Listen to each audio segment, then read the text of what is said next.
Meowdy, Kronishiwa, hello, Kroloha.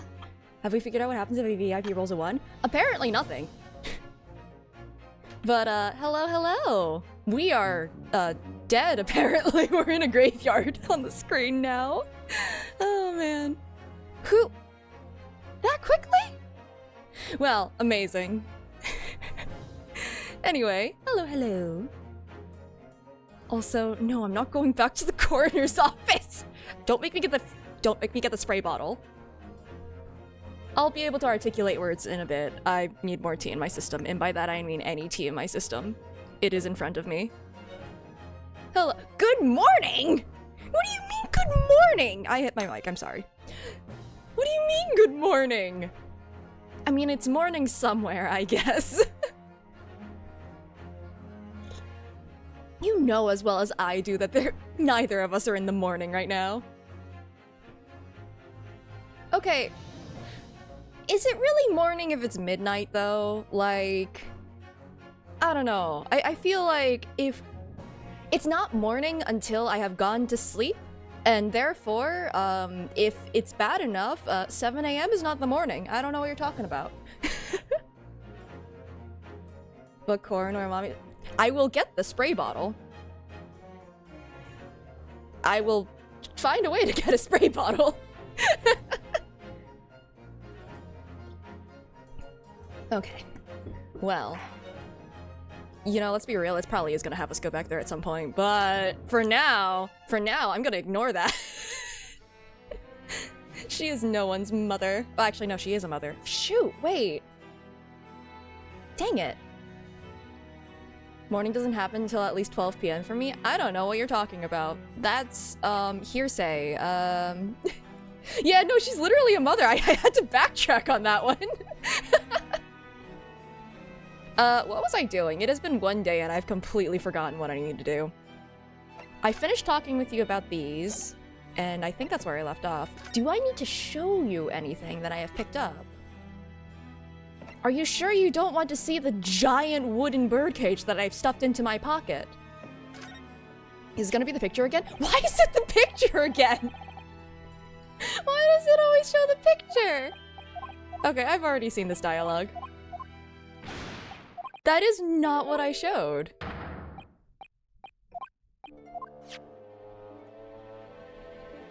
Okay. We yoinked this, but... Oh, actually, I haven't investigated this yet. I'm sure there's nothing important in here.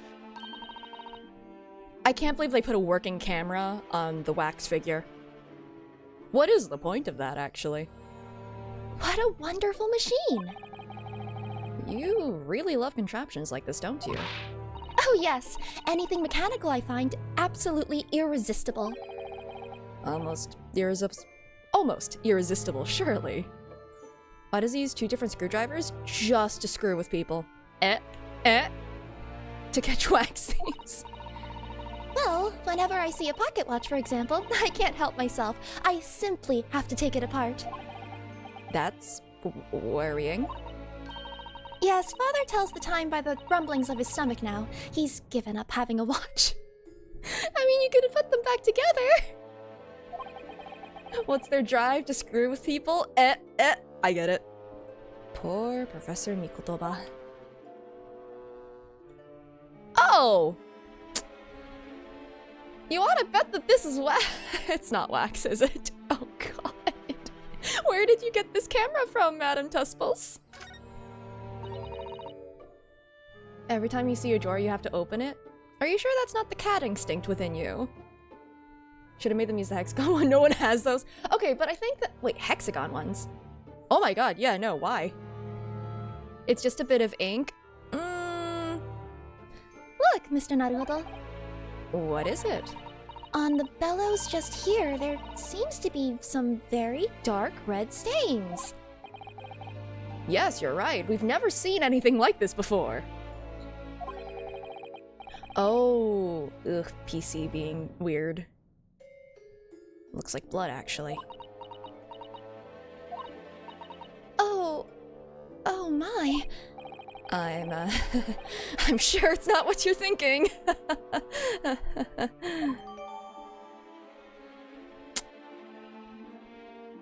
he just spilled his wine. Yeah, because, like, blood dries brown. It doesn't dry, like, red, right? Right.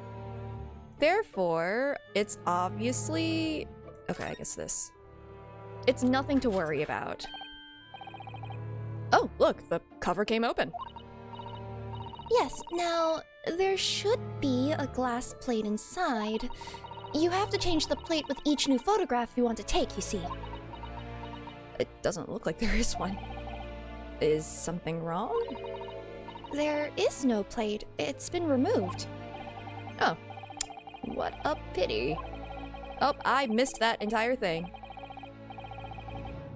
Well, I'm sure that wasn't important. This wouldn't be the actual camera that was used at the time, just like the waxwork isn't the actual person.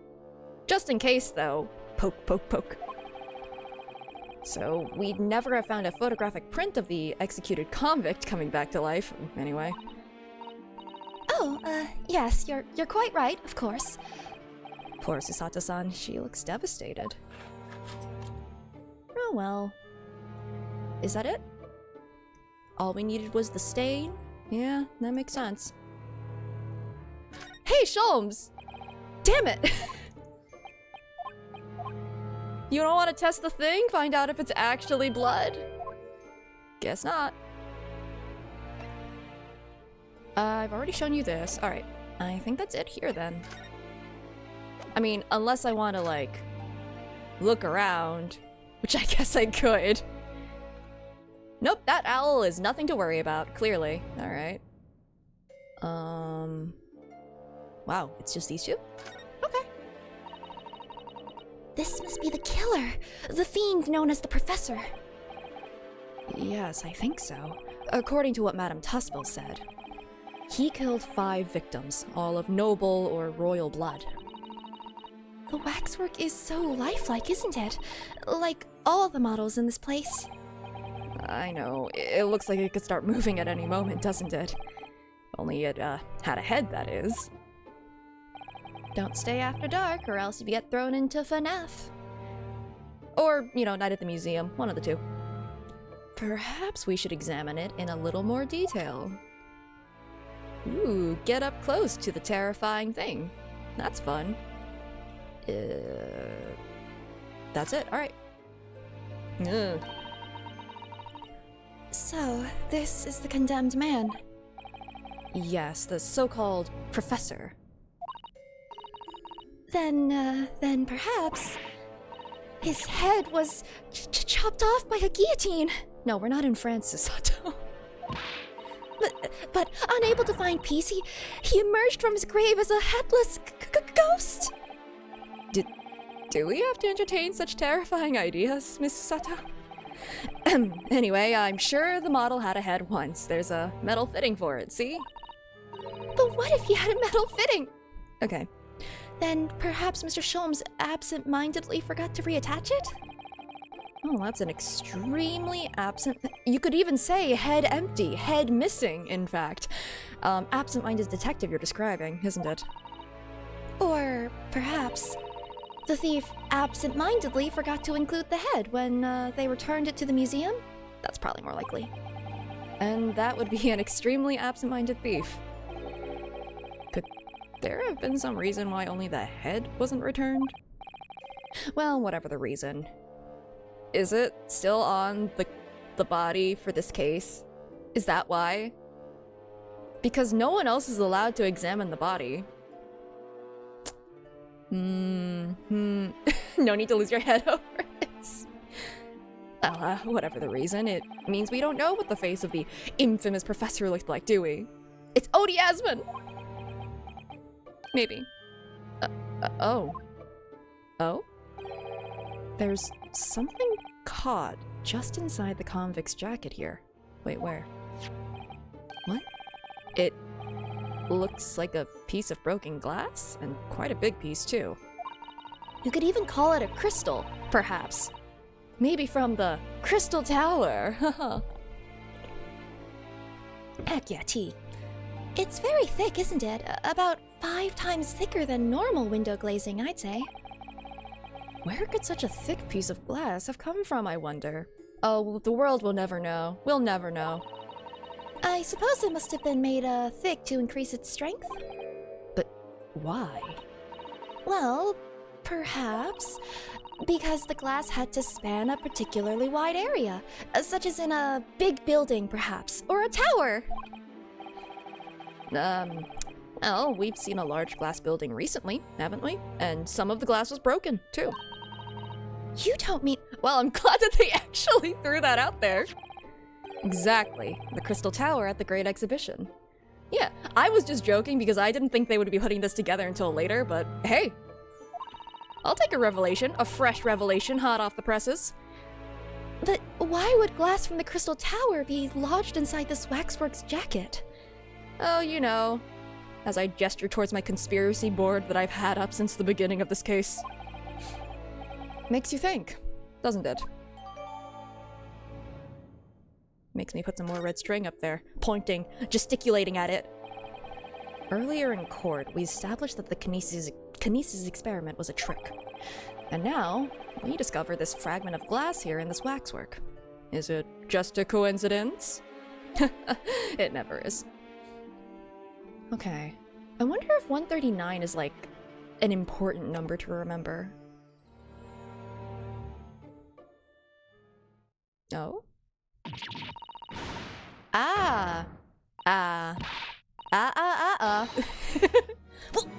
What the bleeding Norado? What have you gone and done? Gina, what are you doing here? Oh. Hey, you still have that! I asked Iris, and she said this is where you'd be, so... Why are you shooting the ceiling? Gina, not so loud in the museum. Madame Tussbills will have you take a position as a waxwork if you're not careful. Apparently we're firing that indoors. It's fine. There's a fog machine in here. I will assume it's ventilated. I will hope it's ventilated. Maybe it's ventilated. I think there might be a more pressing concern. I still had some flash powder left from 6 months ago, so... Oh, not again! So... Alright, Gina, we understand, but please, put down the gun.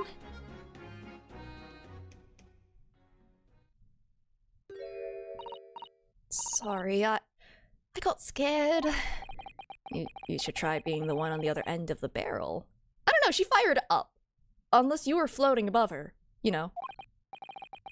Anyways, I started blasting. I mean, that's just the ways you react to a situation, right? There's fight, flight, freeze, and gun, right? I think those are the options that you have. So, what brings you here, Gina? Did you find him? What brings me here? What do you think? We found it! We found the Dodgy Cop's workshop! What? Puppy! I love Toby. You found Drebber's workshop? Yep. Toby's nose took me straight there. The boss and the others are heading over there now in a drag, so come on. Here's the address. Got the boss to write it out. Blah, blah, blah, blah, blah. To write it out. I need more tea, clearly. Oh, thank you, Gina. We'll make our way there at once. All right then. See you there. So the dog was just there? The dog is just the chillest dog to ever dog, you know? Oh no, he's not allowed to come with us. No, buddy. You go. Don't mind me. I'll just stay here, being still. What? He's so sad. I know my place. In the exhibit, over there. Oh, dear. Someone is feeling sorry for himself.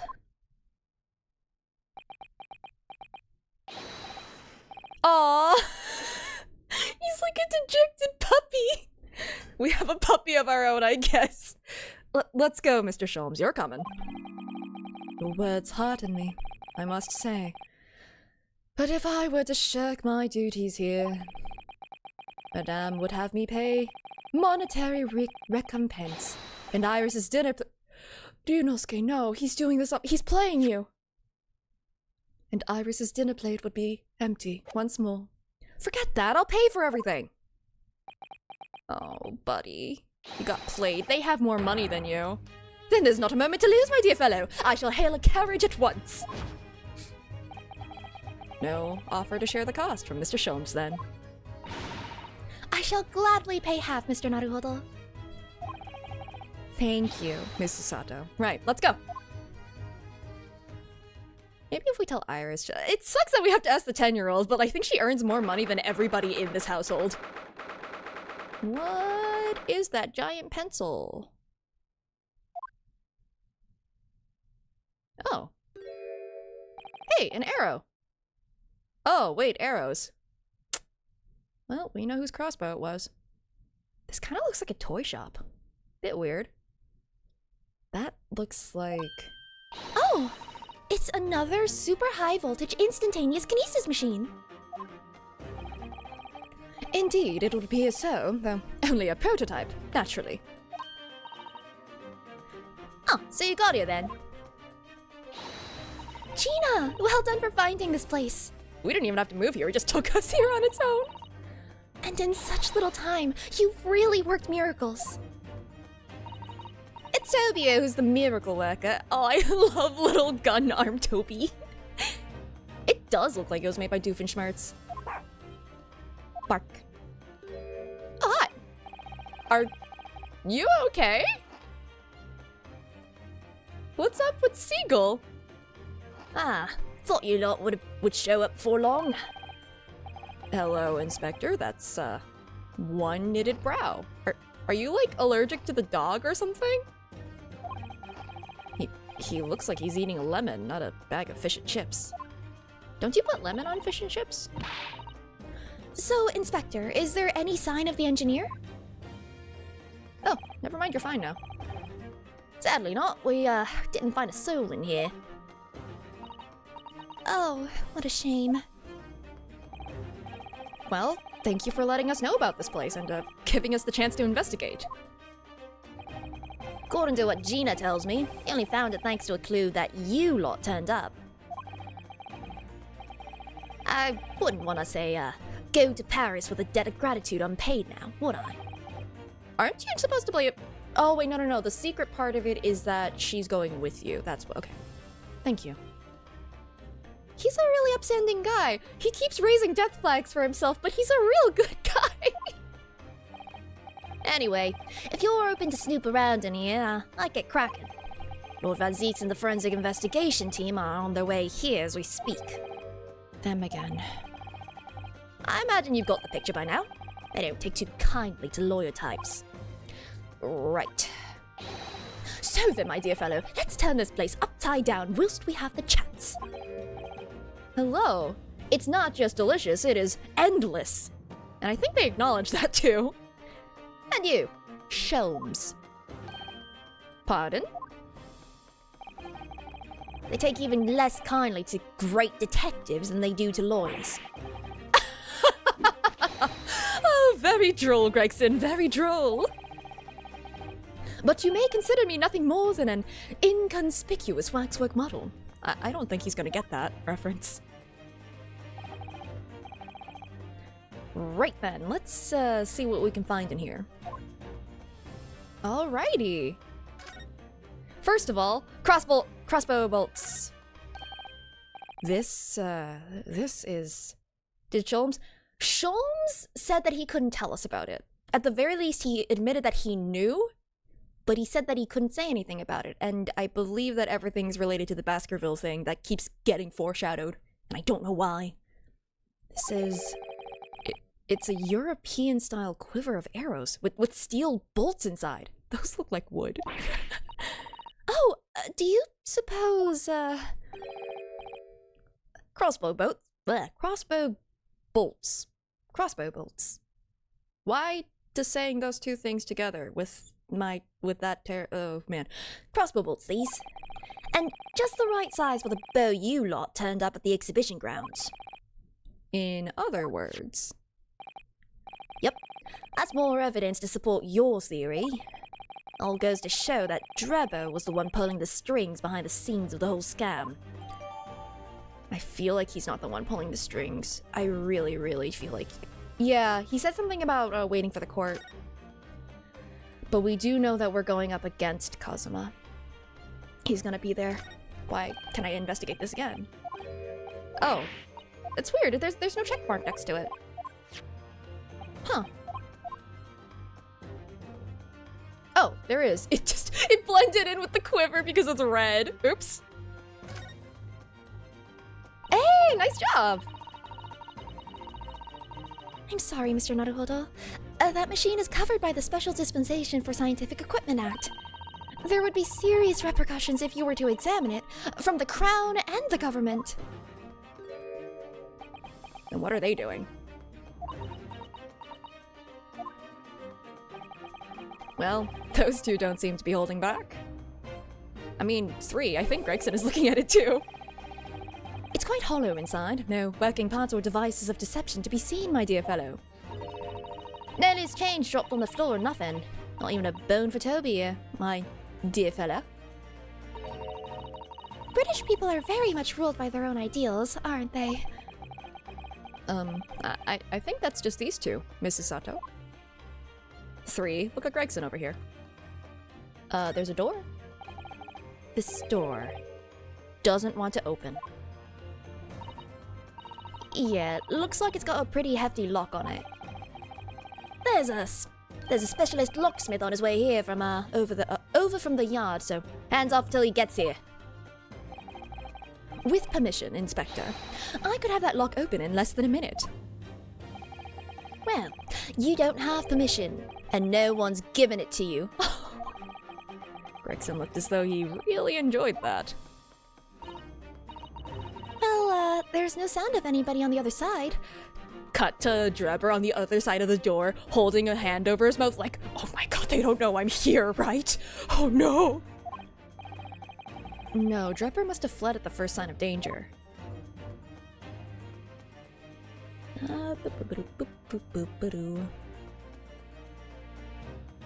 Okay.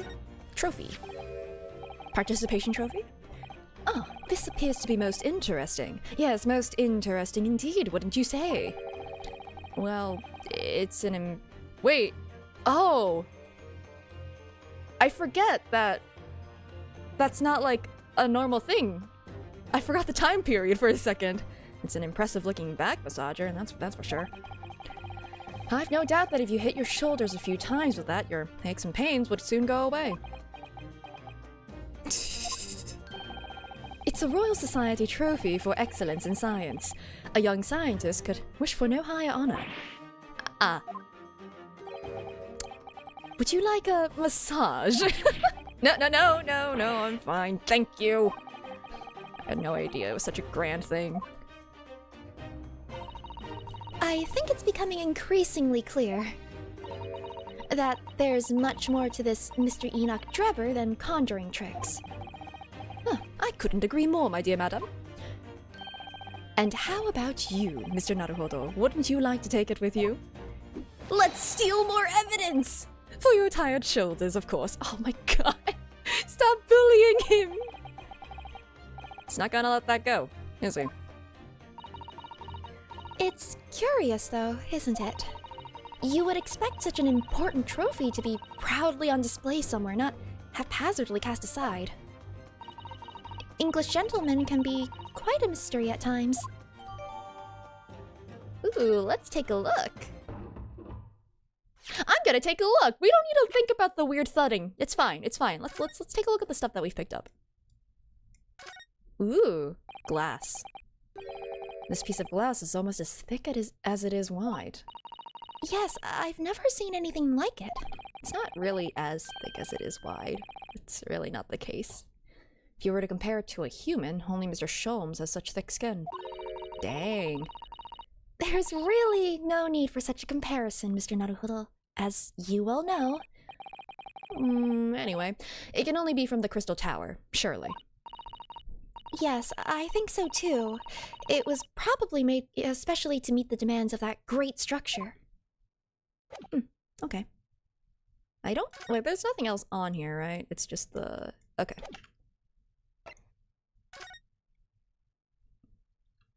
What does this say? There's a little metal plaque here. Look. Fostering burgeoning talent for the future of scientific discovery. It seems rather ironic, doesn't it? But clearly Mr. Drebber really was a very talented scientist. Or he was a very good deceptionist. Illusionist. Is that really it? Okay. Huh. Okay, we can address the thudding now. Maybe it's the raccoons. Oh. Is something wrong, Mrs. Sato? Well, I thought I heard a noise from the far side of that door. Cue a cut to Drebber holding a hand over his mouth, screaming internally. Well, Gina, did you hear it too? Yeah, I heard it and all. What do you reckon, Toby? See, Toby agrees. Right, mind the grease. Break down the door. Break down the door. Do it, do it. Whoever's in there, open up. This is the Scotland Yard. Clomp, clomp, clomp, clomp. Squeak, clunk. Now the question is, did they manage to get out, or did they just lock themselves deeper within their basement? Break down the door. Break down the door. Oh my, someone is in there. Ah, this rotten blatant lock. My dear Gregson, as I said only minutes ago, if only it were countenanced, I could unlock that door in less than a minute.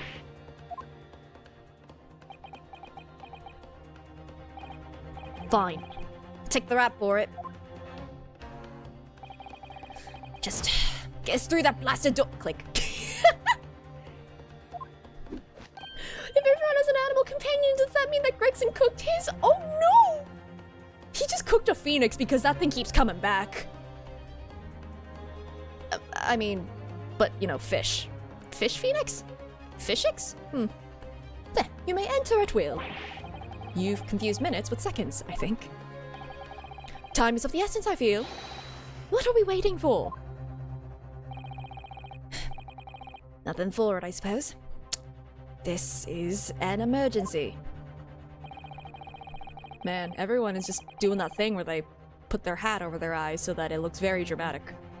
There's a strong possibility that beyond that door is the engineer you all seek. Be prepared for action, my dear fellow. Yes. Ready to rugby tackle them. Oh? Oh! Oh! Wait! So there's something in this room that we should immediately be concerned about. Possibly. What happened in here? Why is everything upside down? Oh yeah, that's also a good question. Why are things upside down? But that's not the first thing that's important here, I feel like. It's a elephant in the room, right in the middle of the room. Just kind of there. It's 3D model rather than everything else. Rats, there ain't no one in here after all. But there must be. It was only moments ago that we heard those noises. Maybe that was the sound of Drebber running away?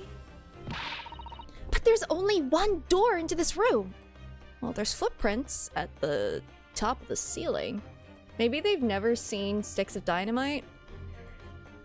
Oh, I feel like at least Gregson or Sholmes should look at that and go, hey, everyone, we should leave the room. Or, you know, defuse the bomb. We're totally qualified. And no windows that could afford an escape route. Those skylights are too high. But there's footprints. What's that up there? Are they footprints on the ceiling? Gregson! Phrasing! Blow me, what have we here then? Oh my god, for heck, why? Well, actually, if you say blow, yeah, we can be blown up. We're probably gonna be blown up. Ask and you shall receive. Looks like someone was trying to burn something in a hurry. Oh, that looks like a set of blueprints. Oh yeah, imagine if, like, as we were talking, it just goes off. Amazing. End of game. That's it. That's the whole game. Ends at 3 cases. To what? We just play as Toby, actually, because they're not gonna kill the dog. To that Professor Hairbrain's balmy machine, is it? Blimey, if we'd had these, there'd been no need to muck about trying to investigate all that scrap metal. There is something of great interest here, too. Is it the dynamite? Nope. This rope was lying on the floor at the foot of that pillar. Did he just climb his way out? A rope? What's significant about that? Never mind. It's probably because he used that to leave. You see, but you do not observe, Mr. Naruhodo.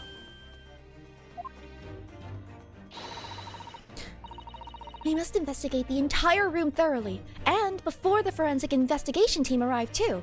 Hey, with our luck, maybe they'll blow up. That's pretty dark. Oh, is he finally looking at the freaking dynamite? Well, that's good. Now, I know that's probably important, but you know what? I'm gonna look at everything else. That's a very large safe. I don't suppose even Mr. Sholmes could open that lock. Although, if you were a thief, you could just steal the entire thing, I suppose. It's bolted to the floor to prevent exactly that sort of underhanded trick, Mr. Naruhodo. Well then, you could just steal the floor as well, I suppose. I'm sorry, but you really aren't making any sense at all. I don't know, rip up the floorboards. Depends on how deeply the thing is bolted to the ground. Anyway, I think we can agree that whatever is inside must be very important. Okay. Oh, look, a balloon! A green balloon! That's so weird! That's a really... Oh, that's probably how they practiced! So they didn't have to actually blow up an actual balloon and catch everyone's attention. Also, there's a lot of, like, framed pictures or something that fell off the wall or were taken off the wall, and that's very curious. That's a really lovely model. Looks just like a real flying balloon. I think it's probably staying aloft on the same principle as a full-sized balloon, using gas. A green flying balloon. Does have the hallmarks of that amazing deception at the Great Exhibition, doesn't it? Could it be that the whole thing was planned here in this very workshop? There's no denying it, is there? They're footprints. He threw shoes at the wall! Yes, it would appear so. And I simply can't imagine how they came to be there. Well, isn't there a Susato shoot-up or something? Like a Susato takedown, I mean. Unlurk! I'm no Wonder Woman, Mr. Naruhodo. Yep, lurking is a one-time thing, you can't go back. Anyway. Well, that would make her almost superhuman, I suppose. Cool. Almost every piece of furniture is upside down. Even Mr. Sholmes' suite isn't ever in this much of a mess. You're in no position to comment on mess, Mr. Naruhodo. But I suppose it's not quite the same thing, is it? Oh, thank you for the follow. I mean, it's not messy in here per se, it's that everything is literally upside down. You know that phrase? You just turn the room inside out, turn it upside down? They were clearly looking for something, and they took that phrase a little too seriously. A 5-minute recording is 3 gigabytes. Oof. But why? Oh. Well, I think the only thing left to look at is, Alright. Mr. Sholmes, have you found something? Oh, they don't actually know what that is. Ah, Mr. Naruhodo. Yes, in point of fact, something rather fascinating. What do you make of this? Let's see. I've never seen anything like it before. Looks like a bundle of thick cigars wrapped in a... Okay, she knows what it is! Miss Susato, what's the matter? What else did he say? Wrapped in a large watch. That's a... Charlie, that's a time bomb, isn't it? How do you not know? What did you say? Time bomb? Sorry, but, what is a time bomb exactly? Oh, you truly are one of a kind, Mr. Naruhodo.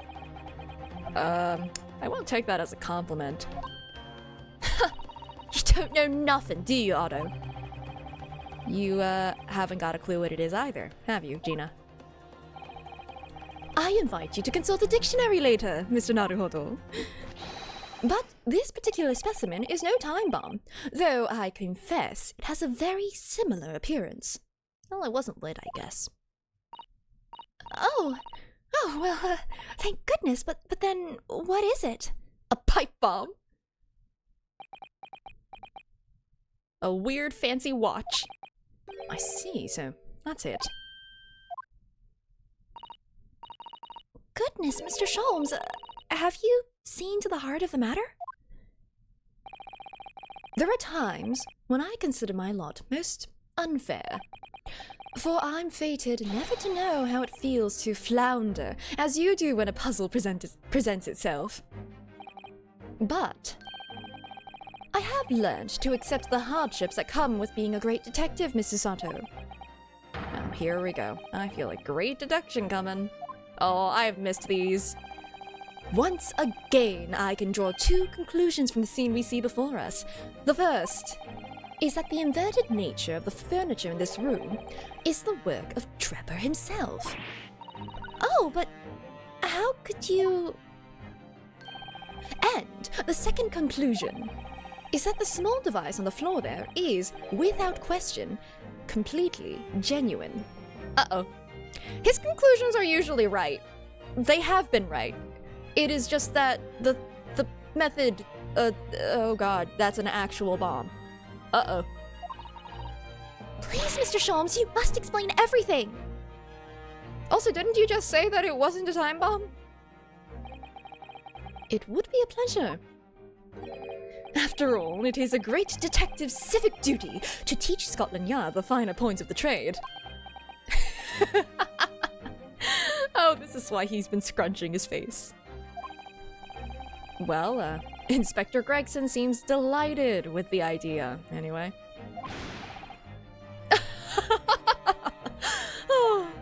As we explode. Oh, you deflected the inspector's glare with such fortitude there, Mr. Sholmes. Well done. Perfect block. You're too kind, my dear madam. I hereby dedicate this great deduction to you. Kindly stand just there, Mrs. Sato. Oh, yes. I'd be delighted. So, shall we begin? Oh? What's up? Oh god, using my government name. Oh no. Once again, Herlock Sholmes is proud to present his logic and reasoning spectacular.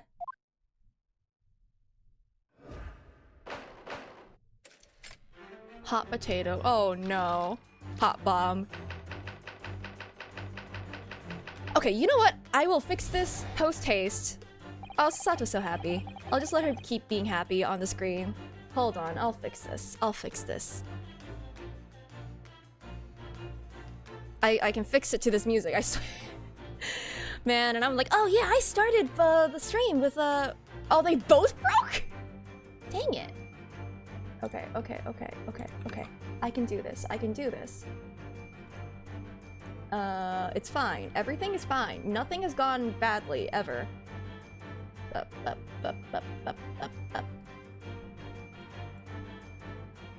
Can we fix it? No, we can't. We never can. Here, I think. That's not very Bob of you.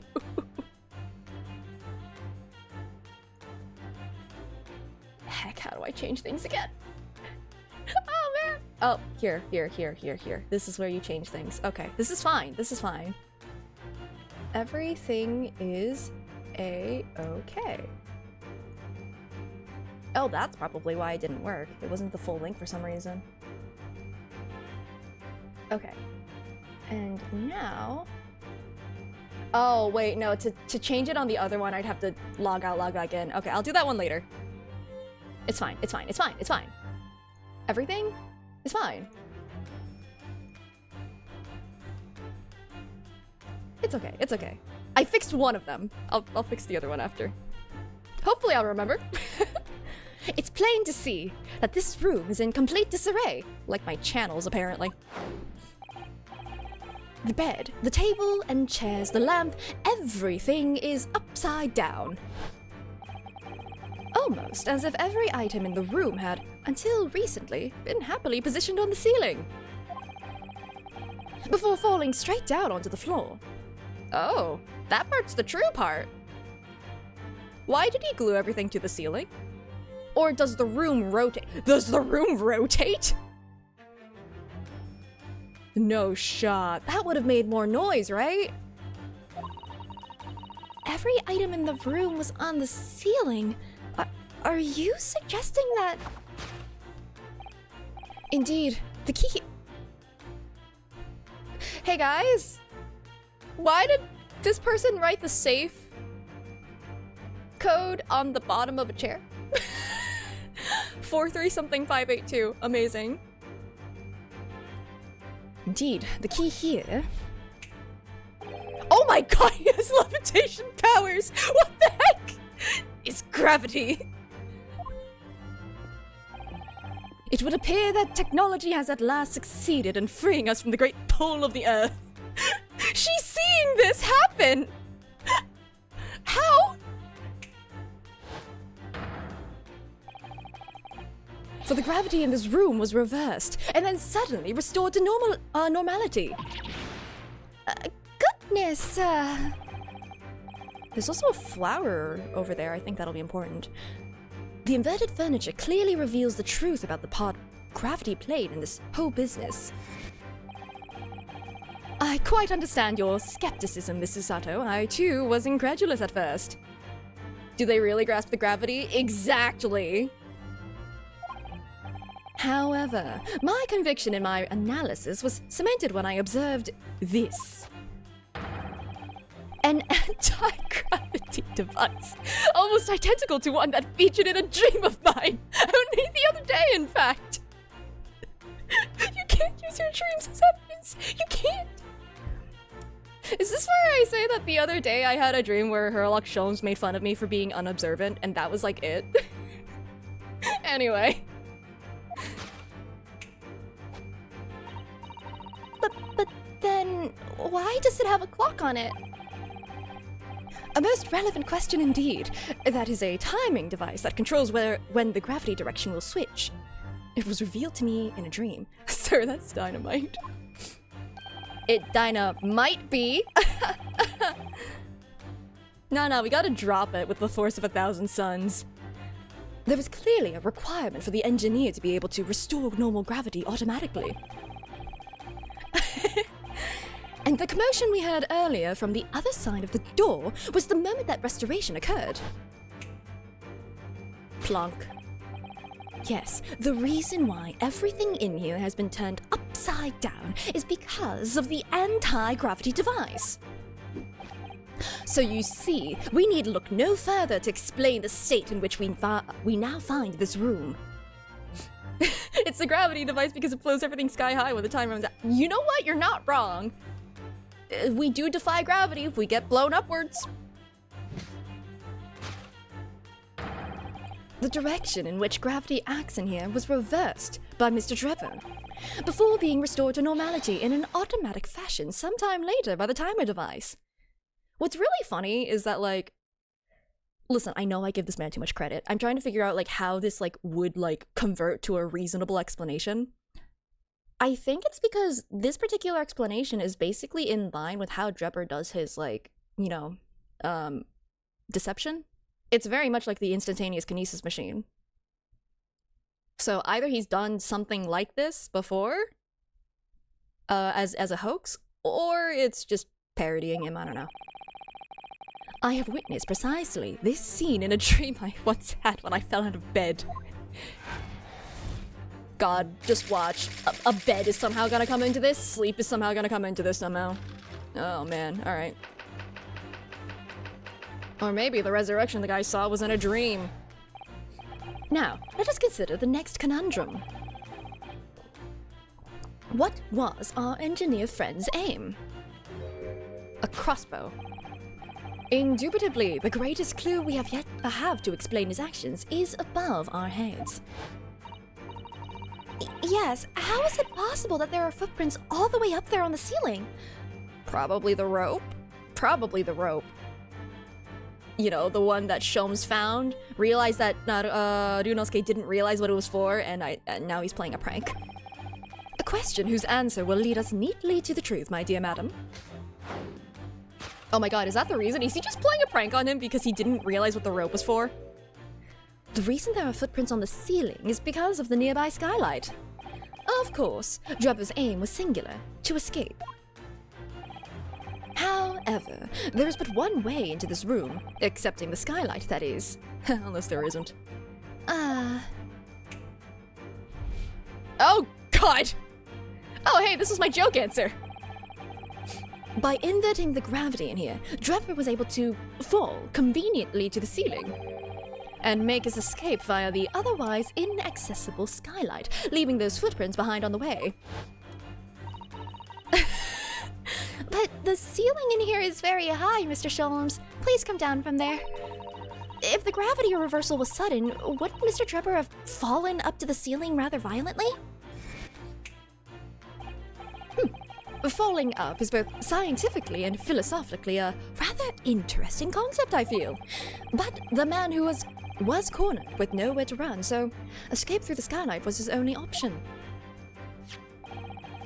You may recall that I found this in the room earlier, which I believe offers a solution. Oh, the rope! To reach the intended destination, what better tool than this rope? Okay, so clearly that's not correct. Climbed on the furniture? Heck. By anchoring one end to the wall, the man was able to lower himself safely to the ceiling. Okay, I'm not gonna lie, like, it doesn't explain the footprints but it being up there, but if you were to climb on that cabinet, I think you could climb out of the skylight. Like, I think that's possible. Which explains how Drebber was able to escape this room before our arrival. He reversed the pull of gravity and fled via the skylight. And personally, I should very much like to reverse the pull of gravity again now, just for fun. Don't blow us up, don't blow us up, don't do it. Unless it doesn't completely open. Well, in that case, he's still in the room, right? They just took the room and pushed it until it tipped over, clearly. Thus concludes Herlock Sholmes' great deduction of this topsy-turvy puzzle. It's just, if the room itself rotates, which I believe is a thing that they do in movies. Like, they used it in, like, Inception or something, where they would make a set and then rotate that set so it looks like they were, like, climbing on the ceilings and stuff. Is this deduction great? No, it's always great. Great fun, that is. Guys. Metal. He's in the safe. He locked himself in the safe! I think he's in the safe. We heard clunking too. No shot. That is there. It doesn't seem very safe. Yeah, I was about to say, like, he's gonna suffocate in there. Can he even get out? I think we need to get him out for his own safety. If he's in the safe, he heard this entire absurd explanation. That's true. Just sitting there going, what the heck? Just to check throw it in the Thames, no! Toby, sniff him out, go! To be perfectly sure, we should rotate the safe. She's completely spellbound, or in shock. One of the two. Passed out while standing up. Mr. Sholmes, there is just one thing that troubles me. I would expect nothing less. You're destined to be troubled by just one thing for the rest of your life. Man, give the guy with anxiety some break. The thing is such a thing actually possible? An anti-gravity device, I mean. And look, I know he's screwing with us because, like, he dismissed the, what was it, the kinesis machine. I completely forgot. Instantaneous kinesis machine? Like, he dismissed that outright, so. Man, stuck in safe watching Sholmes alter gravity. Like, the safe is bolted to the ground, and then when the room flipped, he just fell onto the ceiling of the safe. Like, ah, what the, oh, my neck. I don't have much room in here. I would say that with man's current scientific knowledge at the turn of the 20th century, it's no more possible than instantaneous kinesis. So, wait, this is the first time he's admitted to trolling us. But your whole deduction hinges on it. Ah, but my dear fellow, when you have eliminated the impossible, whatever remains must be the truth. He expected us to run out to follow him, like, yeah, they'll assume I climbed out of the skylight, and sitting there going, oh god, they're all idiots. However improbable it may seem. It's a marvelous line, wouldn't you agree? One of my more enduring pearls of wisdom. Oh yeah, the bomb too, but oh so, dang it, they're idiots with no self-preservation. Also, one of them didn't know what a bomb was, dang it! I had Iris come up with the exact phrasing. My original was, clumsy. Yeah, I have a feeling I've read it in something that Mrs. Sato lent me once. Actually, there is one other thing, Mr. Sholmes. Ah, the spell's broken at last. The rope you found was on the floor, wasn't it? Indeed it was, in lonely coils near the wall. But if Mr. Trevor had used it to escape in the way you described, wouldn't it still be tied to the wall?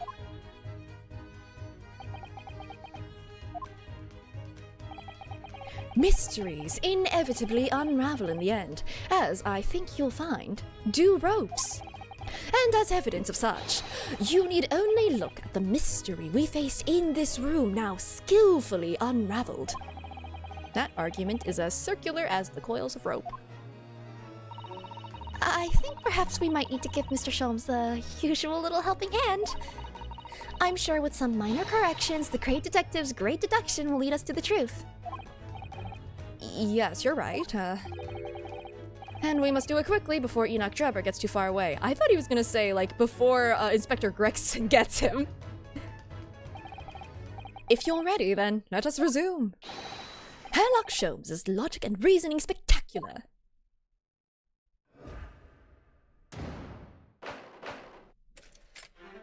He just likes audience participation. That's why he does this.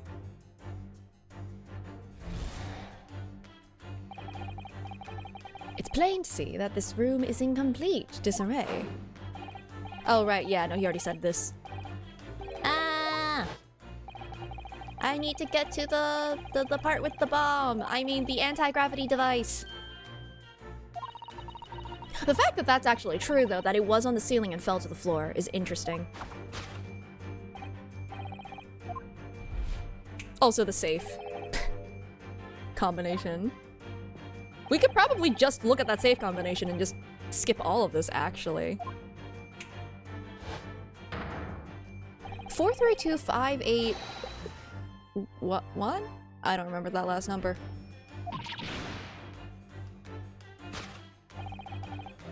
Ah, here.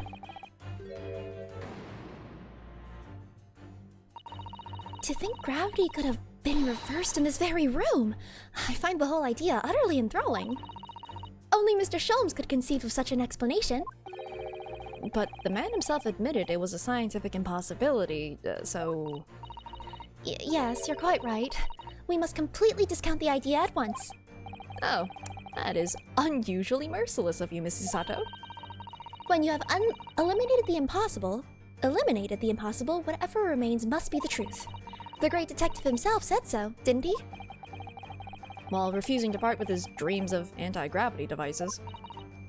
Yes, I suppose so. Well, let's see if examining this topsy-turvy scene a little more closely, reveals some proof that shows exactly what the gravity in this room was or wasn't doing. Has to be within reason. Oh. Woo subscribed for 9 plus 10 months. Sei Sou in 10 stirp. Sei Sou in 10 stirp. Sei Sou in 10 stirp. Oh my god! You got around the TT is not reading the emotes anymore. That's amazing. Well, thank you for the 21 months Firestar. Clever. Oh. Huh. The vase is upright. Oh, this is all I can look. Can I look at the safe? Got him.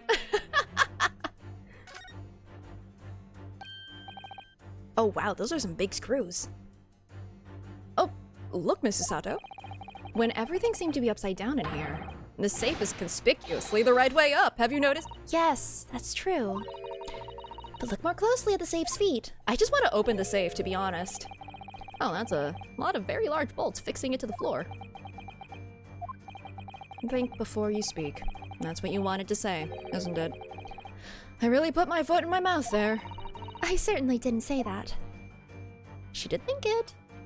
Okay, but like, it's the vase. That is a small safe to squeeze into. Well, when you panic. Well, I wasn't expecting to find a pretty bunch of flowers in here, that's for sure. What kind of flowers are those? I'm not good at my botany. Those triangular leaves are something, though. Ah, look at that! I know, that slender little vase looks like it's about to topple at any moment, but the flowers are thriving. Somehow it makes you think of the fragility of life, wouldn't you say? Susato is so done with him that, we have to take a break. Get some stretches in, I don't know, get some water or more tea. And I will be right back. Scrapes with more pixels. I mean, they're not that pixelated. Well, the leaves a little bit are polygonal, but that's fine. But yeah, let me just depossess this body real quick.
Hello?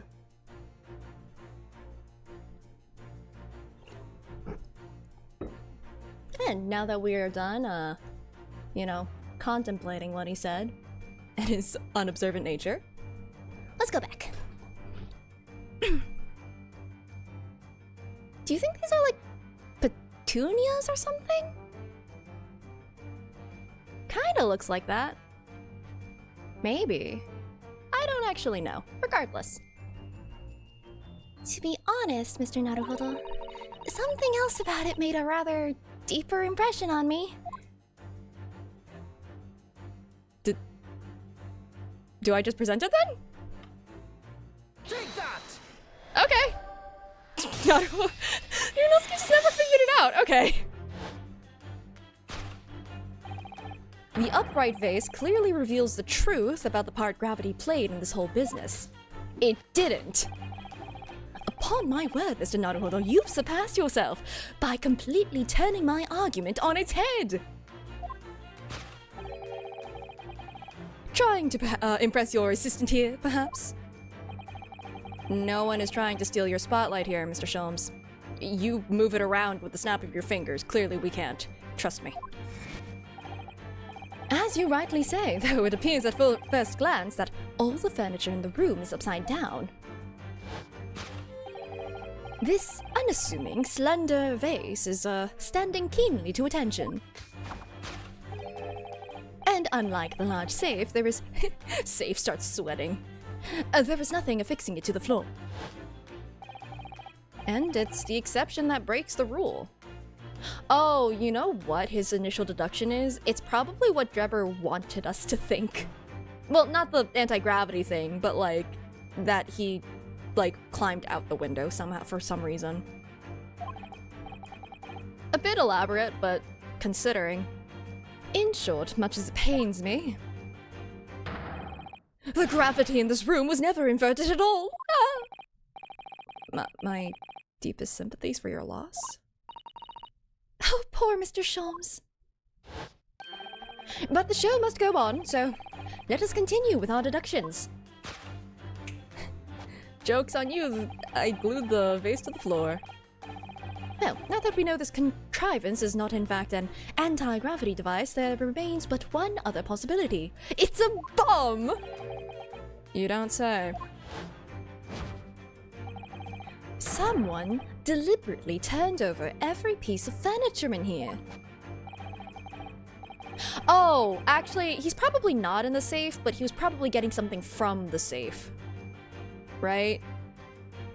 He was turning over all the furniture to find the combination for the safe. Maybe. Or maybe he is in the safe and he had to find the combination to get into the safe. I don't know. Which might sound obvious, but leaves one mystery very much unsolved. Namely, why would anyone choose to do that? Quite, and naturally, there is an explanation. Yes, the reason why everything in here has been turned upside down is because of the... Dude. He's absolutely determined that this device must have something to do with it, isn't he? I'm afraid the lure of an exciting scientific explanation is too strong. Well, there's no doubt that somebody did this. Someone turned all this furniture over. So whoever it was must have had a reason. I'm afraid nothing comes to mind at all, though. Well, let's look around and see if the answer presents itself. I would say it's the safe combination. Hello. It's the safe combination. Look, there's something written on the underside of this chair. Armchair, rather. Oh, yes. Safe. 432582. Safe. As in safe and secure? As in secure lockable box, I think. I knew that. Admittedly, more likely.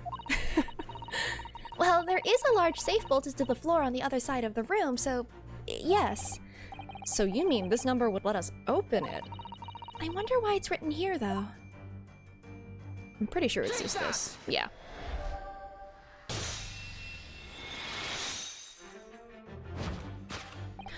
Yes, the reason why everything in here has been turned upside down is because of the safe combination. Which, I didn't see a number code on that safe, so I don't know how that worked. Precisely. I believe, Mr. Naruhodo, that you had a very similar experience once, did you not? No, don't talk about the time you got stuffed in a closet. Yes, last year. when I bought a lottery ticket and noted the ticket number down on the inside cover of a book just in case. Oh, never mind. That's it. For people are forgetful souls at heart and always make a written note of important information. Just keeping the ticket itself safe would be more sensible, I think. And what, pray, happened next, Mr. Naruhodo? Well, when the day of the draw came around, I'd forgotten which book I'd written the number in and had to turn my room upside down to find it. That's it. For people are forgetful souls at heart and always forget where they've noted things down. Not if you always note things in the same place. I was about to say that exact thing, actually. It's why you have an everything notebook. Just put everything in there. I actually won the second prize, you know. But I couldn't remember which magazine I'd slipped the ticket into, so I had to turn my room upside... Thank you, Mr. Naruhodo, but I believe I've proved my point now. Oh, poor buddy. You'll win the lottery one day. Which is that a very similar scenario has clearly unfolded in this room. Finding himself requiring access to the safe, the occupant of this room needed the combination code. He remembered that he'd written it on the underside of a piece of furniture, but forgot which one. Leading to the state in which we now find the room. Just put it in a notebook, man! Yes, Mr. Drebber overturned all the furniture in here, in a desperate hurry to locate the combination code that would unlock the safe. Just put it in a book!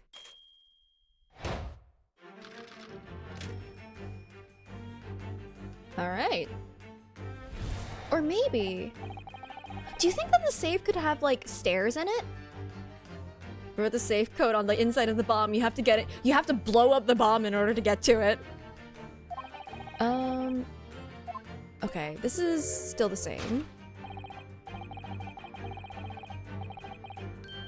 I don't know.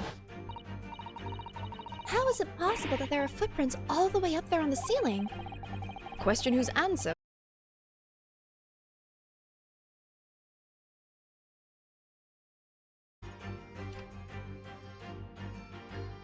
Okay, I think we're back. Hello. Woo was on a smoke break. Dang it! In this safe is a box, and this box is another box. In that box is another box with a ladder to the basement, which is where Drebber is. In that first box, actually. He never made it to the other ones because they all had safe combinations. But yeah, it's funny because I did hear the raccoons again, so I can believably make that joke again. The reason there are footprints on the ceiling is because of the nearby skylight. I mean, it could be the cigarette variety. I don't know. Or maybe it's like water vapor. Heck, I don't know. Well, if a change in the direction of gravity can't explain it, then how did those footprints get there? Yes, I feel as though that particular mystery has just become even harder to solve. I can't think of any other way to explain it at all. Aw, life was so much simpler in those halcyon days when gravity could be reversed. It was minutes ago, and those halcyon days never existed in the first place. Drebber's down there with you. Quick, check! He needs to go to court! Well, I suppose we must simply put our faith in Mr. Sholmes and observe the area in more detail. Putting our faith in Mr. Sholmes is what gets us into these situations in the first place. Yeah, on the right track. Balloon. Oh. What? Why is there a shoe? Why is there a shoe on the balloon?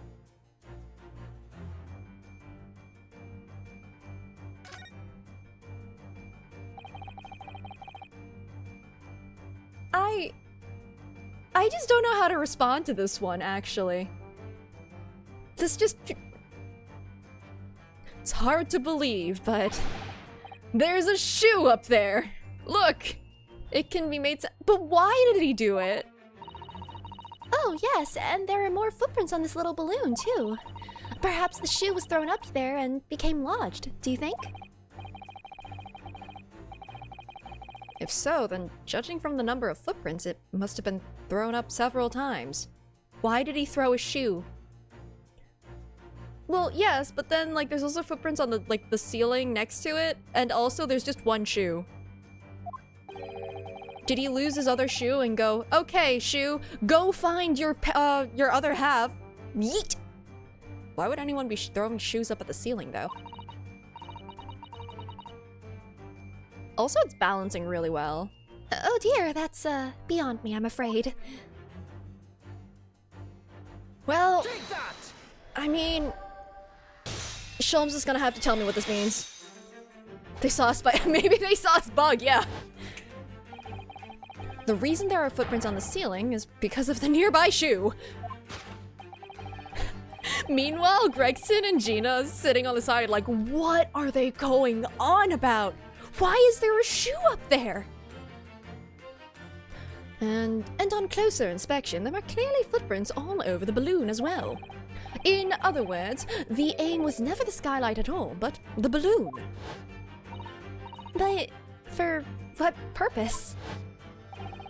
A green balloon. That seems somewhat familiar. Data. Ah. It was a piece of a green balloon's envelope that Mr. Naruhodo and Iris found at the scene. Dita. Yeah, you're right. I should just say it like that now. And inside the green balloon that Master Gotts claimed he saw above the stage when the incident occurred was the second birdcage, the crux of the whole instantaneous kinesis deception. You mean to say... If we assume the balloon in here is a model of the one used on the day, there is a strong possibility something may be concealed inside it. Pop it, pop it, pop it! Something our absconder was desperate to retrieve before making a hasty getaway. We have a crossbow! Pop it! They put footprints on the ceiling for show. The actual exit is in the safe. Huh. I mean, that would make sense. I think I said that at some point. But the balloon's out of reach. Also, why would you use a shoe to pop a balloon? There's probably a sharp implement somewhere. Hence, why he resorted to a projectile, namely, the shoe. Most probably, Drebber intended to tear a hole in the envelope by assailing it with the shoe. However, his efforts were thwarted when the shoe itself became a prisoner of those lofty heights. Just throw the bomb at it. Oh dear, we desperately need to examine that balloon. If only there was some way we could see inside. You may recall that I found this in the room earlier, which I believe offers a solution. Oh, the rope. To reach the intended destination, what better tool than this rope? Buddy. Mr. Sholmes has managed to bring the deduction back to the rope. Alright, I have to admit, that was clever. So we just throw the rope up to the balloon and then pull it down to us on the ground? Which is much easier said than done, I feel. And could take us a very long time as well. True. Perhaps we need a more surefire method. You know, get the point across. In fact, we already have one, of course, don't we? Take that! Shoot it, shoot it, shoot it, shoot it, shoot it!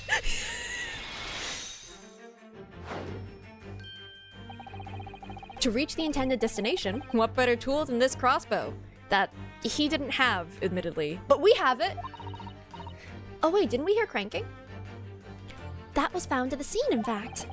And in all likelihood, belongs to Mr. Drebber. If the man had only brought it away with him that day.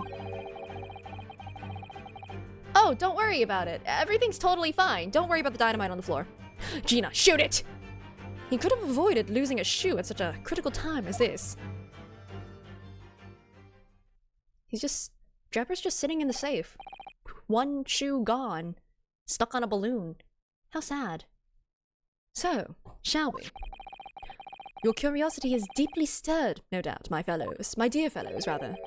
What is it that Enoch Drebber has hidden inside that balloon? His other shoe!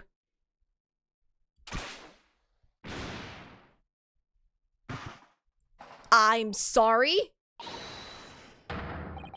What the? That's the head for the wax figure. A waxwork? Indeed it is! A waxwork head inside a metal mask.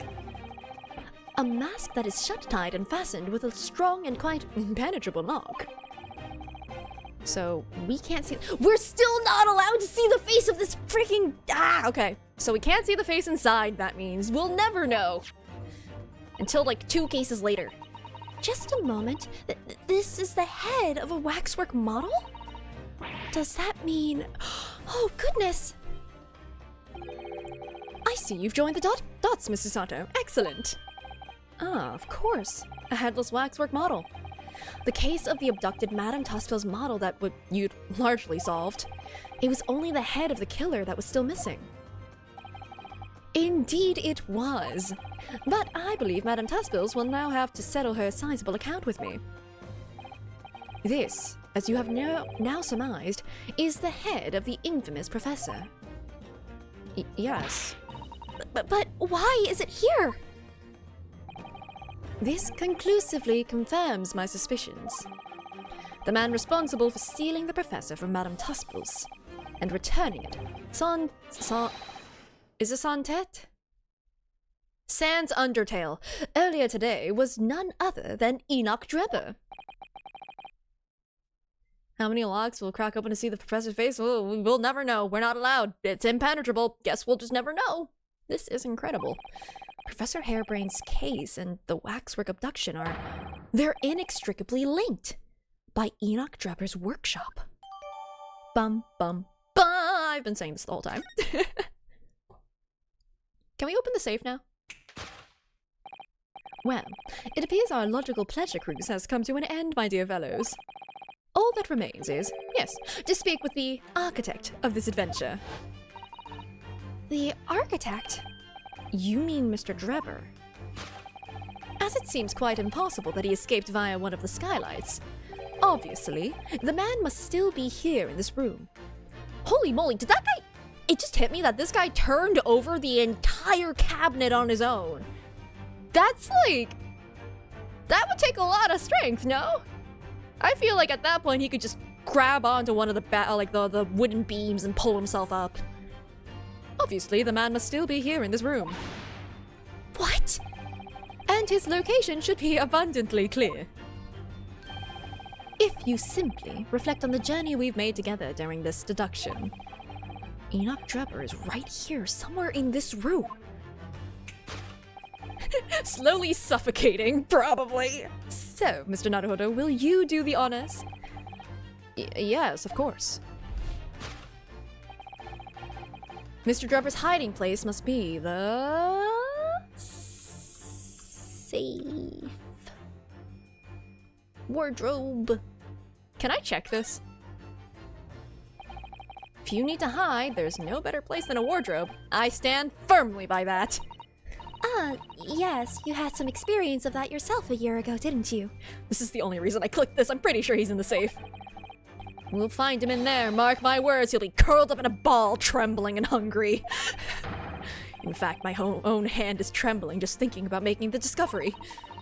Never mind, Mr. Naruhodo. He could be hiding somewhere else, you know. I just really wanted to do that. Okay, he's in here. I'm pretty sure. Look at all that mess in front of the safe. Yes, plans and accounting ledgers. Almost as if somebody was in a hurry to empty the contents of the safe, in fact. Ooh, spooky. Actually, I think I might check everything around here, just because sometimes there's, like, random achievements. Oh. This looks to be a cupboard for, cups and saucers and the like. Oh, an ingenious hiding place. You know, with the glass cabinet. Oh, is it? Well, when you say cupboard, you automatically think of cups and saucers, don't you? And the clever engineer knows that, so he knows you'd never look for him in there, because he's not crockery! Sadly, it does seem to be full of only crockery. Okay, let's go to the safe. Take that! He's suffocating in there! Before we gained access to this back room, we heard noises from in here. which tells us that the engineer was still in the building at that point in time. He was, in fact, searching for the combination to his safe. And pressed for time, he made no attempt to right the furniture that he overturned in the process. From which we can deduce that his search for the combination happened very recently indeed. I mean, he's either got strong lungs or he has already passed out. In summary, Mr. Enoch Drebber is, yep. Is at this very moment inside the safe. Open it. Thus concludes Sherlock Holmes' great deduction of this topsy-turvy puzzle. This is not the safe you were looking for. Please leave me alone.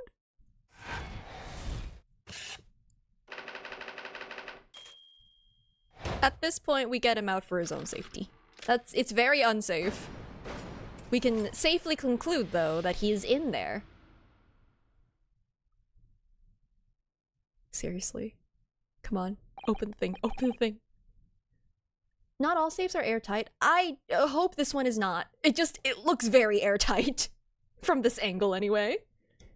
How would he have gotten out? Exactly. I think we genuinely just need to let him out. So, Mr. Naruhodo. I think perhaps it's time we ended this game of hide and seek, don't you? By opening the safe, you mean? What else? Throwing it into the tent. Okay, let's see. The combination was 1432582. I knew that. All right, then here goes. Are there numbers on the safe? I really don't see numbers. Oh, it's up there. It's the dot. Are you okay? Okay, you're still conscious. Do you, like... Is your neck good? That doesn't look very... Huh. Maybe you should have stayed in the wardrobe. Like, we didn't actually open any of these, so...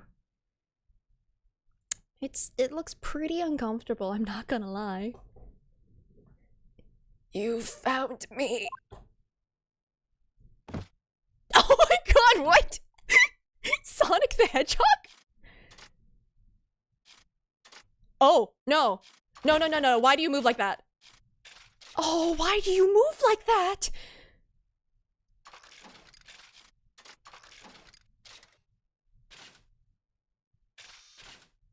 He's a marionette.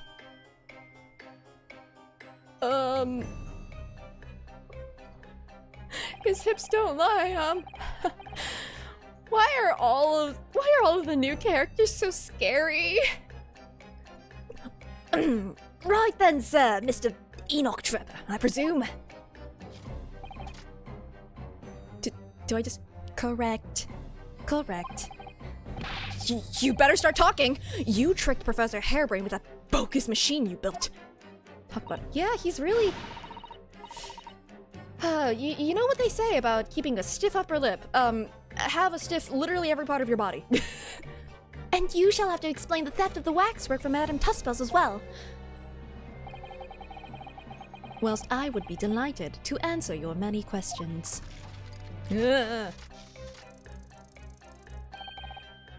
Personally, I would advise that you deactivate my little parcel. Wait, that's actually a bomb! Oh no! Deactivate? Your parcel? I refer, of course, to the time bomb. I left it in a most prominent position. Ah! Ha, I see. Stunned silence. You're all gearing up to die with me then. Oh, why are you like this? No!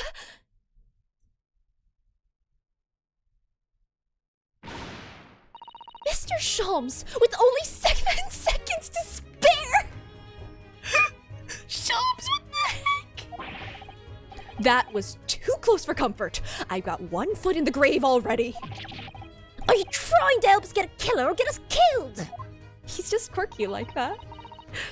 Mr. Sholmes' deductions can be completely life-altering, can't they? Well, my dear fellows, that was a close shave. The resemblance to an anti-gravity device is really quite startling, I must say. Well, it's anti-gravity in the sense that it's really showing us the lack of gravity in the situation. Clearly. Anti-gravity devices don't exist. I wouldn't push it, Mr. Sholmes. Oh, I think they've already deactivated by this point. Bro, you can't just do that. Alright, let's chat. Hey, buddy. Oh, he gave his prosthetic fingernails. Ooh. What on earth happened in here? You found me, haven't you? No need to screw me down any further. Oh, I get it, because machines and I get it. Everything in here is precisely what it seems.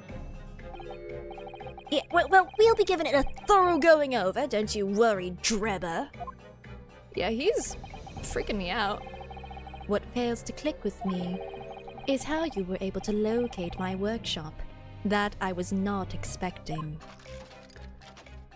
Shrug. When I heard whistling from the other room, I knew it was time to bolt. Whistling? Oh, that would have been me. Oh! Why? For some reason, I woke in fine fettle today. Gregson is going to freaking choke him. No words, just tightly squeezed chips. Clearly, I must have a screw loose though, as I couldn't remember the combination for the safe. And another one loose as I couldn't remember on which piece of furniture I'd written it down. We also found a rope over by the wall. Yes, I had hoped to exit through the skylight, but sadly, the rope was too short. So, I then set about searching for the combination code to open the safe. Ooh. And burning the incriminating blueprints, don't forget. Regrettably, though, you failed to retrieve the head from the balloon among the rafters.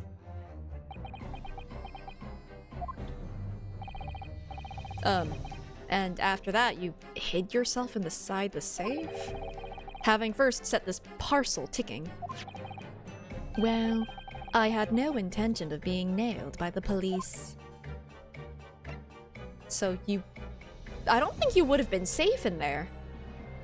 That... I don't know, it's not Indiana Jones. I don't think that would have worked. Got a death wish, have ya? Hiding right beside a ticking time bomb? Please, why do you suppose I chose to hide inside the safe? It's no ordinary safe. It's specially designed. A dynamite explosion wouldn't leave a scratch on it. Yeah, but like the force of it would break your neck! Right? He's got a cool design, but boy am I terrified. My fight or flight is just consistently activated. So, in fact, the safe was the only safe place. Precisely. But once you'd climbed inside, you wouldn't have been able to get out again. I invite you to look more closely. Oh, there is a... Oh, did you intend to... Was this always your plan B? Maybe he has a mechanical neck too. Maybe. He did pull himself up like a marionette. Oh, I didn't even read the line. Whoops. The safe is fitted with a handle on this inside to allow the door to be unlocked from within. Oh, so it is. I had always intended to blow this place to smithers in any case. I just wasn't expecting uninvited guests to come along and screw up my plans. Do you mean to say you were planning to blow us all up? No, that was unforeseen. Don't safes usually not auto-lock? I actually don't know. Well, I guess that's probably why there's a handle on the inside so you can close it too. What do you mean? Anytime he does that wiggle. Most people run, you see, when they see a ticking time bomb at their feet. Oh yeah, so he really was just sitting there like, what are you all doing? Get out of here! I calculated the time required for retreat to a safe distance and set the device accordingly. But your seemingly endless discourse in here threw a spanner in the works. He did that on purpose. That's why he said it wasn't real at first. To keep us from freaking out and leaving. Right?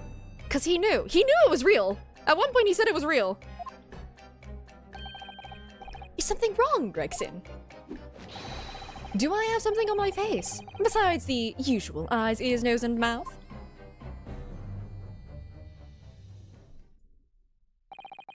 I think we have a fairly good idea of what's been going on here now. But what about the 2 incidents you've evidently been involved in recently? He has a head, shoulder, knees, and toes. Yeah, he has all of those. Professor Harebrain's instantaneous kinesis experiment at the Great Exhibition. And the waxwork model you stole, which this head belongs to. That's no ordinary head, you know. That's the head of the professor. Clad in a mask with a lock so strong, I'm unable to open it safely to reveal the killer's identity. Does that mean that the Wax Museum knows, the identity of the professor? Like, this all kind of hinges on that. They could have put any old person in there. I've been considered... Oh no! Hold on, I need to go back. What did he say? I've been considering carrying it around as protection. After all, that's enough. What's going on here, Gregson? I'm sure you're aware that I have sole jurisdiction to investigate here. Yes, well, Dr. Scythe again. So the forensic investigation team are here. They kind of look related. Wouldn't you say? Wait, if I look at the people, hold on. They kind of look related. Well, maybe not. Wow, they have very distinctly different, styles. He has thicker lines on him. Maybe they aren't. Oh no, she's very cold is what she is. And you know full well this engineer is a key witness. Why are you allowing this lawyer access to him? If Lord Strongheart knew of this, you'd be finished. Well, I'm going to France anyway. You lot, leave at once. My dear madam, there's no need for such a threatening tone, I assure you. After all, that's no way to greet an old acquaintance, is it, Dr. Scythe? Hello, Sholmes. History. Everyone has history.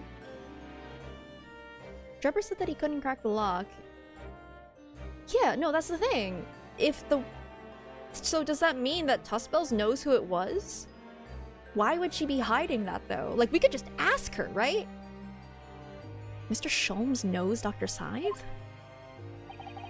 Well, if it's protecting the machine next door that's causing such a sour expression on your face, you are quite misguided. It's really nothing more than a shell, you... Get out! But of course, we'll show ourselves the door. I see you haven't softened at all. Mr. Naruhodo. Yes? It would appear that our delightfully entertaining investigations have run their course for today. But Mr. Sholmes... Let us leave this place in the doctor's capable hands. I love how everybody knows everyone, apparently. I said, get out! Now, all of you. Your presence here is not required either, Gregson. You're too upstanding to be here. understood. I'll just say one thing before I head off. If it wasn't for this lawyer and his companions, we'd never have found this place. And the whole workshop would have been blown to bits. There was a time bomb set in here, but this lot disarmed. Inspector. Oh no, he's really waving those death flags! Please don't die. Cuh.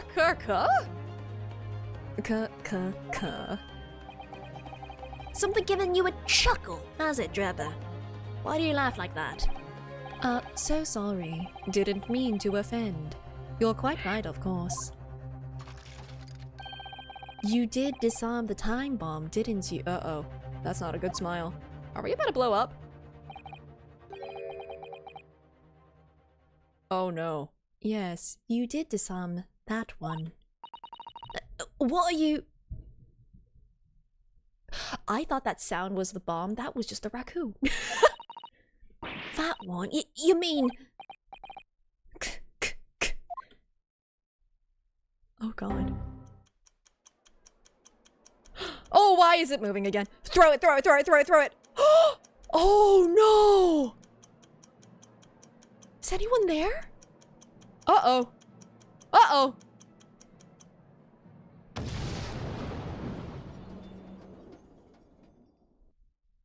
You stopped the meteor, but what about the second meteor? It was an hour later that we heard the news of the enormous explosion that ripped through the experimentation stage at the Great Exhibition. Professor Harebrain's invention and all its secrets were blown away forever. Did he burn the blueprints completely? Maybe we could get it through that? I don't think this guy really is too concerned about the charges he's gonna be charged with. At this point, he's just going out with a bang. He's doing every crime. He's got a checklist.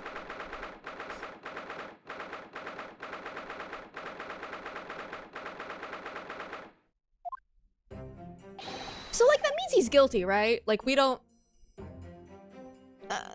there's no way that that guy is gonna, like... Like, we've proven our client innocent at this point, I'm pretty sure. Well, good morning to you, Mr. Naruhodo. Good morning, Professor. Ready for today's proceedings? Absolutely not. Well, I hope so. I should be, even I, with nothing left to... Good morning, my dear fellows! We've got a Sholmes! Oh, Mr. Sholmes, you're here? Why, naturally! A true gentleman stands shoulder to shoulder with his friends in battle at all times. He's speedrunning capital punishment. He's trying to. We'll see if it actually worked out. There's a little bit of RNG manipulation by setting the machine to explode. Thank you. I really appreciate it. I'll see you later then. Oh, well, I guess he's just gonna be in the gallery. Hopefully he doesn't get conked on the head with a wine bottle. It's a real risk these days. Now, Professor, we really need you to remain calm in the courtroom today.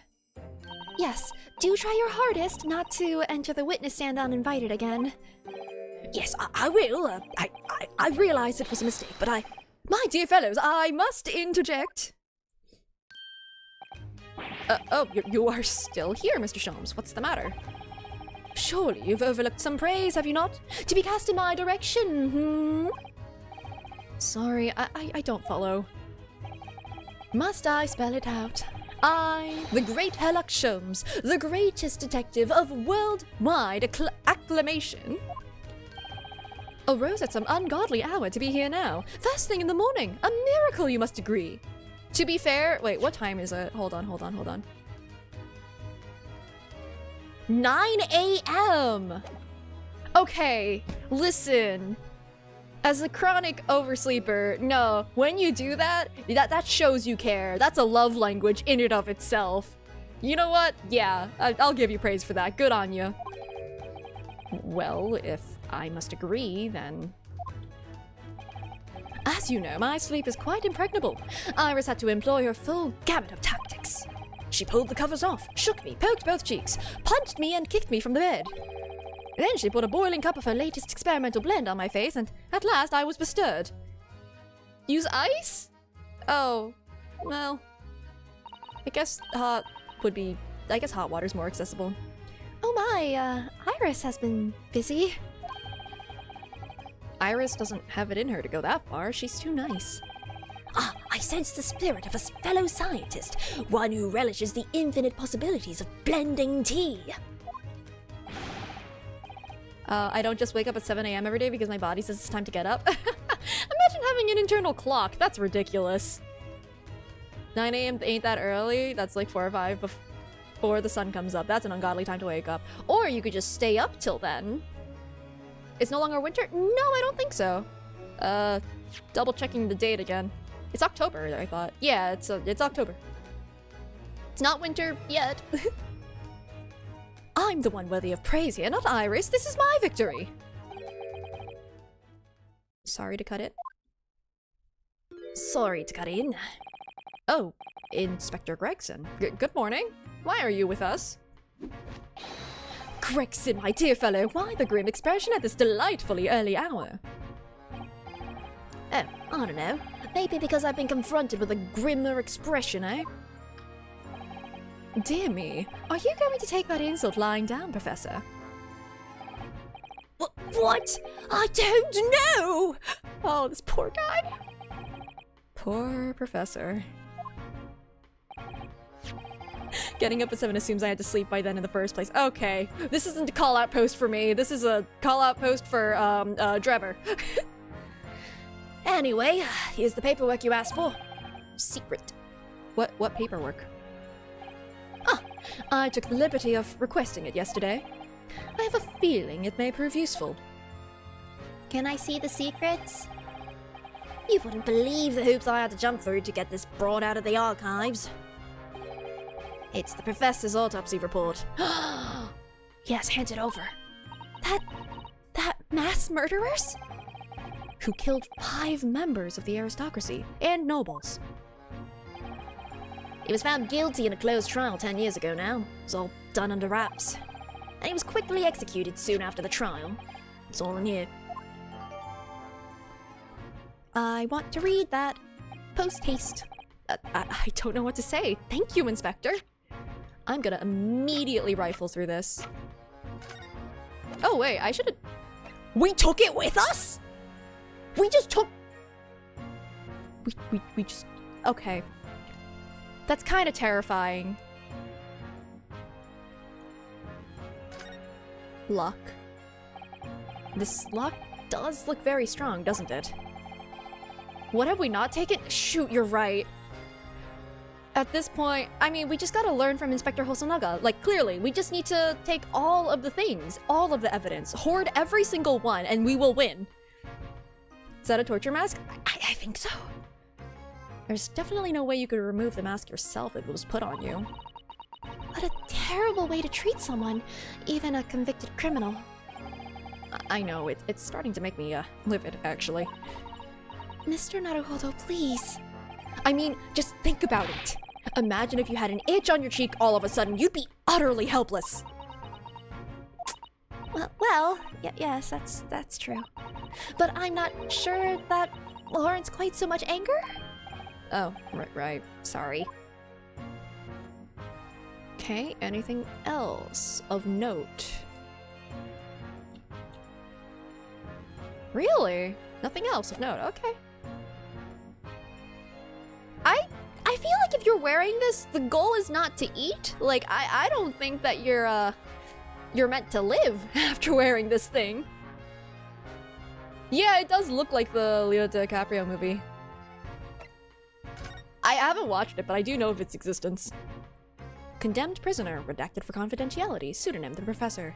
Death by hanging confirmed at midnight, 17th of June by... Courtney Stevens. Did she change her name? I assume then that's the person that she married, because she does have a kid, so there's probably a father in the picture? Huh. So she used to be Courtney Stevens. Do we know any Stevens? No, I don't think so. So maybe someone else was the Reaper. Hey, you think it'd be funny if the professor was actually like, you know, her husband or something? That'd be crazy.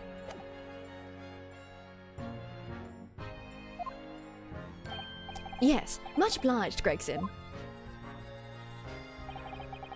Us lowly lot at the yard are just doing what we can. In the shadow of the great detective Sholmes, of course.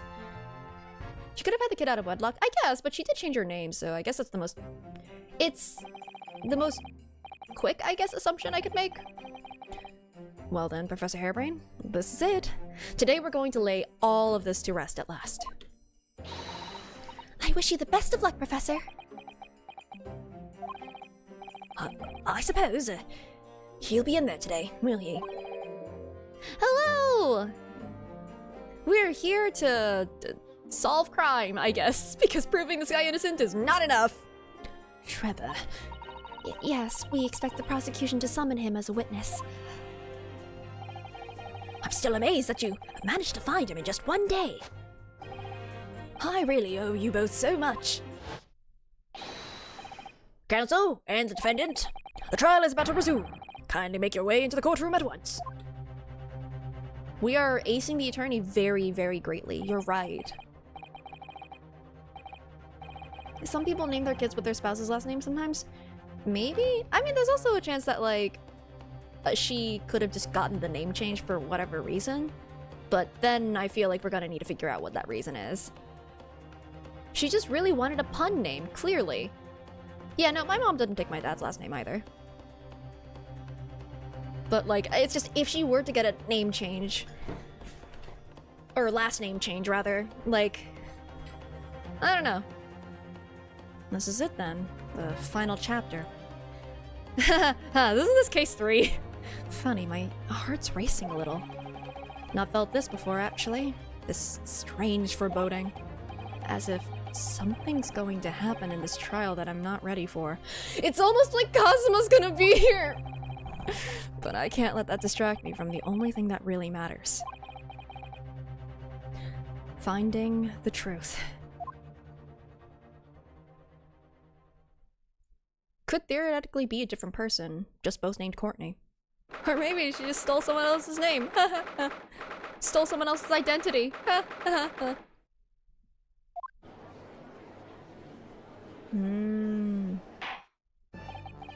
I was told that my English name was found by them, my parents choosing a Chinese name and then looking through the dictionary for one that sounded similar.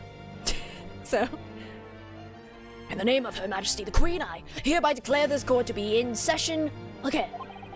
We resume the public hearing of Albert Hairbrain, here present, who stands accused of murder. Are the counsels for the prosecution and defense ready to proceed?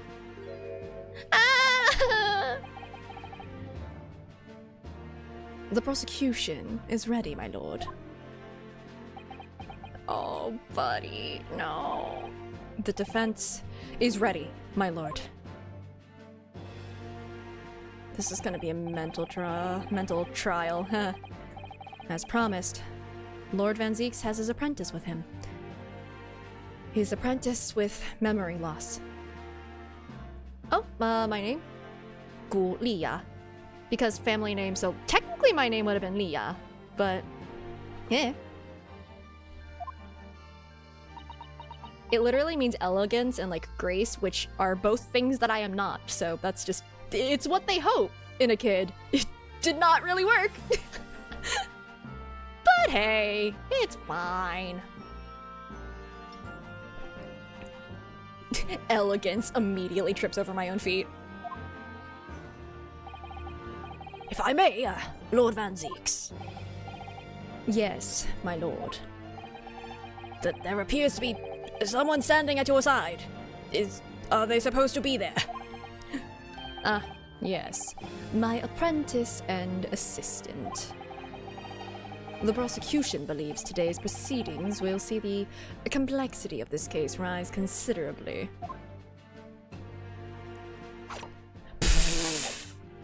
Is he just here as a bottle opener? Van Zeeks, come on! I therefore instructed my assistant to attend to ensure the smooth running of the trial. I mean, every other time we've seen him with this bottle of wine, it's never been corked before. And the smooth running of liquid refreshments, by the look of it. The way he holds himself, the way he moves. It couldn't be anyone else. We've seen him use the sword before. We've seen him slice off Algae's freaking hair thing. His top knot. It was that same motion. But now we're on the opposing side. But he's still suffering from amnesia, so there's really nothing we can do at the moment. The way he moves those plump lips, oh my god. I still can't believe that one of you figured it out. Who figured out the twist through his lips. I know, but... Oh, this is so very hard. It would appear the prosecution has done a fine job in responding to the demands of the court made yesterday. With our help. Anyway, I understand you have successfully secured the engineer who disappeared from the scene on the day in question. Yes, my lord. I intend to call him as a witness shortly. Also, can you have him arrested? He blew things up and nearly blew us up. Very good, very good. Oh my god. Now then, ladies and gentlemen of the jury, who have been chosen at random to represent the will of the people in this courtroom today. Oh, I'm sure it's super random. Oh no, we get another haircut and just become bald. Are you ready and willing to proceed? I can't wait. Well, it's gotta be the same ones from last time, right? It's literally the same trial. It's just continuing. It's gotta be the same people. Yeah, it's the same people. Of course, my lord, I'm sure we all understand the importance of doing our civic duty. I do so despise deception and deceit. I find it so very wearing. Oh god, he's filling the room. He's gonna flood the room with playing cards again. To take a man's life with a conjuring trick, it is against the magician's code, not to mention the law. Any fake scientist should feel the wrath of God, if you ask me. We have to listen to what's said on both sides of the fence and, then settle on one. That's it, isn't it? Wasn't like this in my day. Wasn't like this at all. We just shoot the... Anyway. Is that a kid? Yes, apparently. Very truly random. Are they eating corn? Why are they dropping playing cards on the ground? I don't know. The jury's allowed to just do whatever they want. One guy brought a knife. Like, it was one of the first trials. He brought a knife and just, like, licked it ominously? It's weird. If all parties are ready to proceed, you may begin, Lord Van Zeeks. Before I do, my lord, there is a report I must read to the court. Yesterday, at the Great Exhibition Grounds, the evidence of primary importance in this case, the super high voltage instantaneous kinesis machine, which was installed on the experimentation stage, was deliberately destroyed in an explosion affected by an unknown person or persons. What? I'm surprised that didn't make the news. One jury from the first game was a Russian guy. He was a Russian guy? Not just that, he was a Russian tourist. He was a tourist that wasn't even there for, like, I'm surprised that they had people on the jury who weren't, like, residents. An explosion? This is an outrage!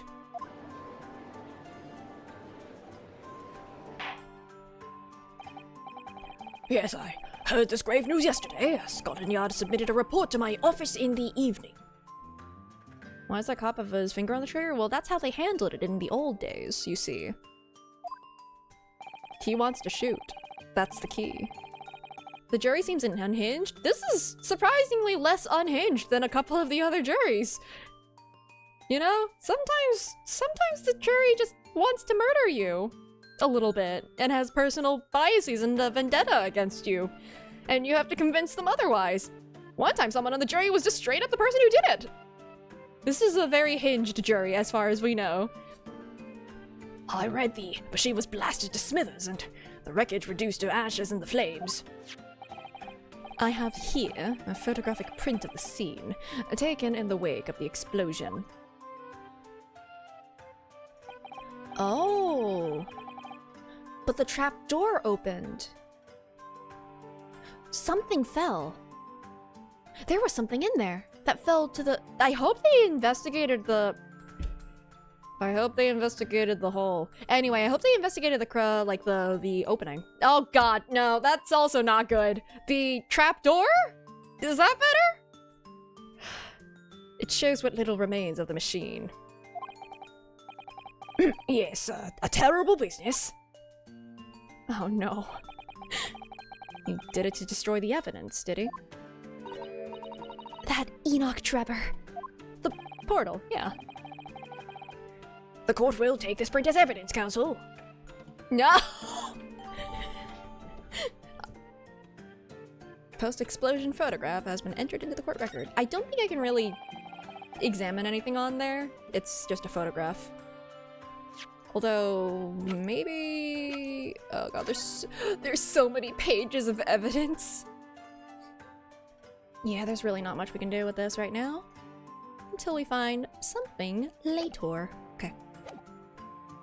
Late yesterday afternoon. The protection afforded to the machine... Oh, never mind. Van Zieks, you're not allowed to talk right now. Okay. I feel like this is gonna be a long trial, so... I'm gonna mentally prepare myself. Be right back.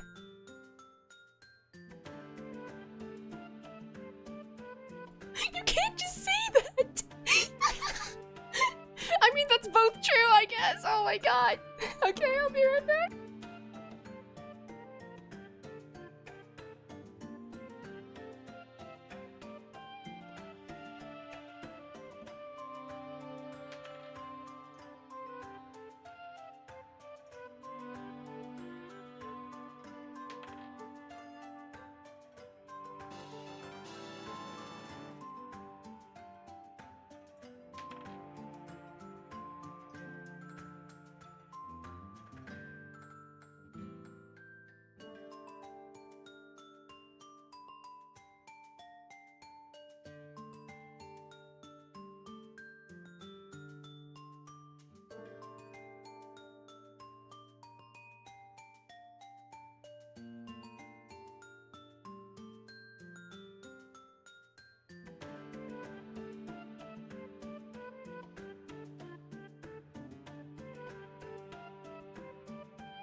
Hello. I don't know if you can see things currently or if you're trapped in ad hell, but hello!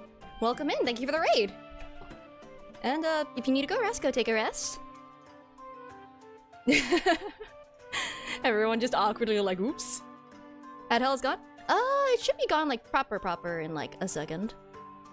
Oh, you got... Hello, hi. Thank you for the raid. I don't know if you heard me or if you were trapped in the void, but, yeah. If you need to go rest, then rest. If not, hello, welcome in.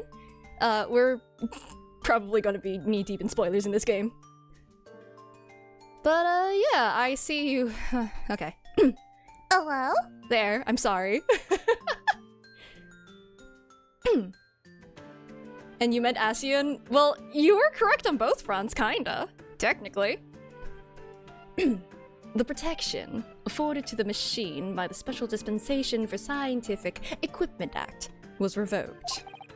However, before a thorough investigation could begin, the invention was obliterated from existence. As such, this will become a very different trial. You know, like, nya. Okay. Why did you nya?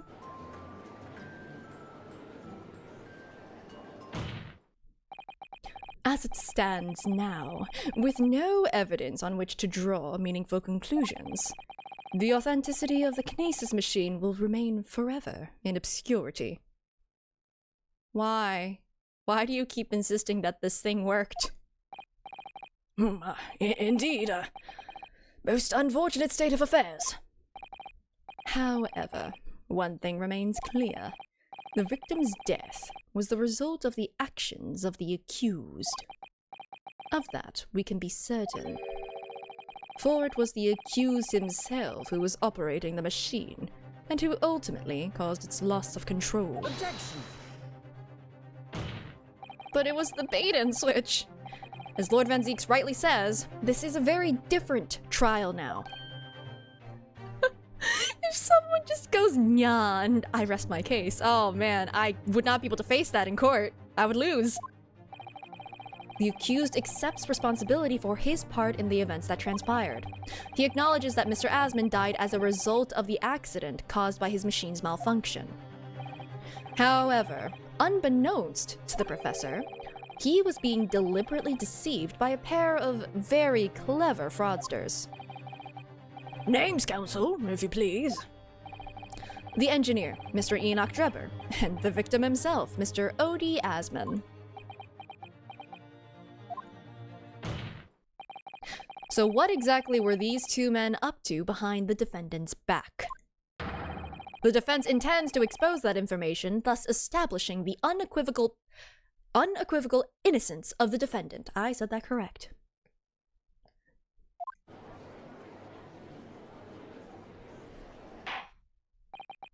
Oh, thank you, counsels. The positions of the prosecution and defense have been clearly stated. Lord Van Zeeks, summon your first witness, please.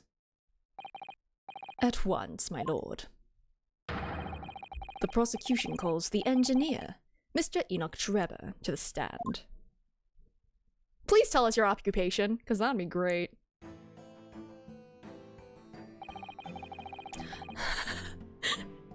Your Honor, there's no way my client is a killer, and I will prove it in this trial today. Court is adjourned. That's it, it's over. Oh man, thank you for coming in. I hope that you have a pleasant rest of your day.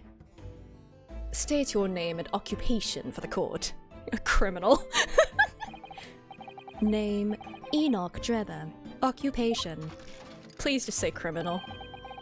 Hard to pin down, I would say. See that black monocle? Yes, why do I feel as though I've seen it somewhere before? Oh, you too. I had exactly the same feeling myself. Oh. Your file indicates that you are currently being investigated in connection with another case. The theft of a waxwork model, is it? The most extraordinary sounding business. But that has no bearing on this trial, I assure you. Cleave it from your mind. You're familiar with the public experiment carried out at the Great Exhibition some days ago. Are we not addressing the fact that he tried to blow us up? Like, he said that in front of an officer. And also the forensics team. Like, he said that in front of both of them. And also 3 other witnesses. Like, I feel like, I don't know, I feel like that should be brought up at some point. Crimes only exist for the it only exists for the defendant, you're right. The accused super high voltage instantaneous kinesis demonstration. I love how he has to use the government name of this device every single time that he refers to it. Yes, you could say that. I am aware of it. There was a terrible accident, wasn't there? Oh yeah, an accident that you admitted to. Oh yeah, you disarmed this bomb. Suddenly another explosion happens. Okay. It was you, Mr. Drever, who constructed the vast machine used in the experiment. Or so our investigations indicate. Can you confirm your involvement? Yes, I constructed it, in precise accordance with the blueprints, but that's all. Then the court would be very interested to hear your thoughts about the machine, I'm sure.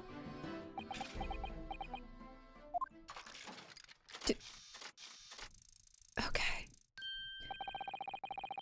An amazing device, if you ask me. The pinnacle of modern science, making instantaneous kinesis a reality at last. What? Good gracious! Do you mean to say that the experiment was bona fide? Is that your belief, sir? Didn't we establish, like, last trial that Enoch Drebber was a swindler? Who faked science, like scientific achievements in order to get grant money? Didn't we establish that? These guys should recognize him, right? Like, the people on the jury, they're the ones who pointed him out. What? Okay. Perjury is only a crime for the defendant. Yes, that is very much my belief. Such a waste that it blew up. Objection! Objection, why? But we've already established the machine was nothing more than a prop for an elaborate conjuring trick. Objection! Oh my god. You've established nothing of the sort. What do you mean? All that was shown during yesterday's proceedings is that the same outcome could have been produced by means of stage trickery. The defense merely proposed a method and demonstrated its feasibility, nothing more. Then want to demonstrate the feasibility of your method? Because it sure don't work! But... We've procrastinated long enough, I feel.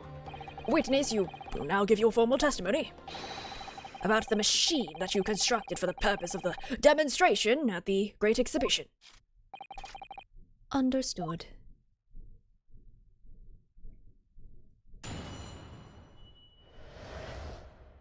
More like, I feel like this guy's testimony is gonna bomb. I met the young professor approximately 1 year ago, through Mr. Asman's introduction. He provided me with the blueprints and I constructed the machine to his precise specifications. It was no trick. If the whole show was a fraud, it would have required a body double. Tell me, did the victim have a twin? No, but he had a waxwork model! All the spectators saw the birdcage appear above their heads and then crash headfirst into the crystal tower. A terrible accident, I grant you. Perhaps the science on which the machine was built was flawed somehow.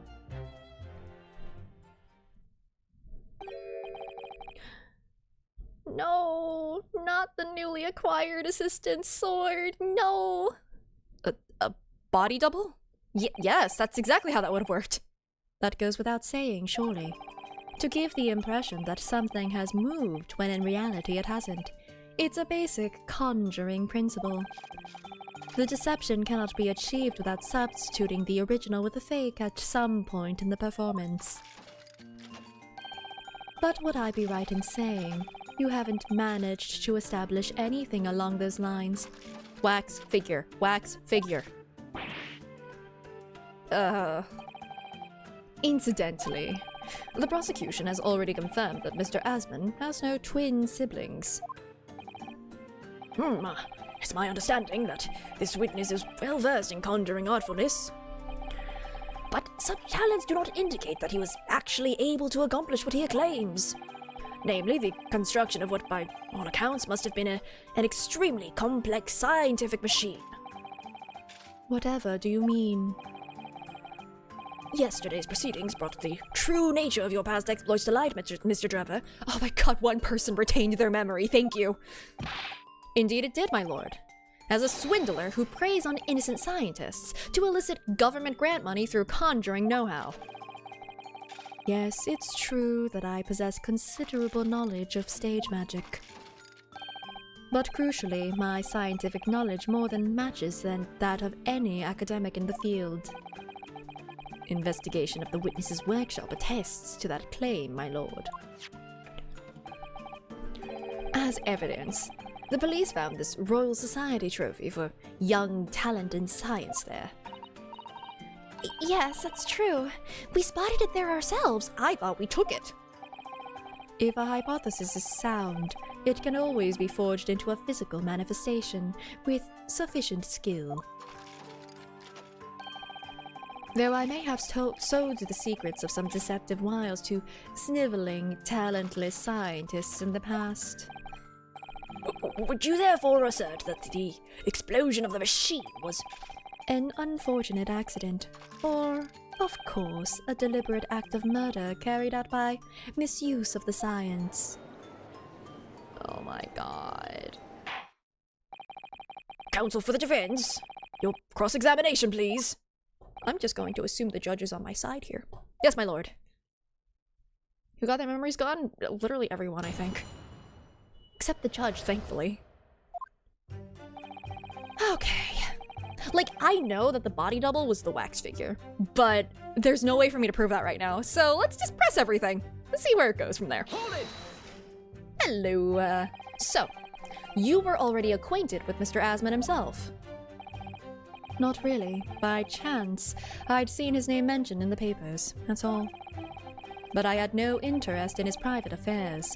If he was an unscrupulous investor, it was no concern of mine.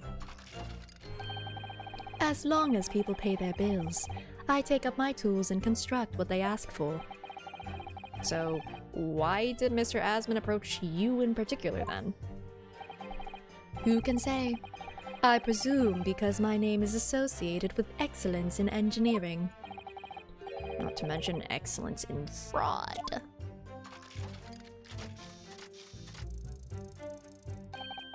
Hard to gauge. But the point is, all I did was construct the machine according to the blueprints I was given. In other words, the kinesis machine was built on solid scientific principles. Yes, you might say that. You also might not say that. Professor Hairbrain certainly has a mind like no other. That was an insult, wasn't it? Hold it! It's clear that you have both scientific knowledge and knowledge of conjuring magic, however. The more knowledge you have, the better equipped you are to handle whatever comes along. But your implication is that I furnished the machine with some trickery, I think. Well, it's a possibility that we have to explore. Unfortunately, though, the machine has been blown to Kingdom Come. So there's really nothing left to explore, is there? It appears that the kinesis machine was fitted with a timed explosive device of some kind. And there's nothing left of that device either. Not a single shred of evidence remaining, I hear. That's so sus! Dude! Okay, wait, do we have anything on us? I mean, this is evidence, but it's not really hurting it here. I can't believe we didn't grab the bomb from the freaking... We should have taken more evidence. We must have planned all this from the outset. But in any case, it's abundantly clear that the experiment couldn't have been a trick.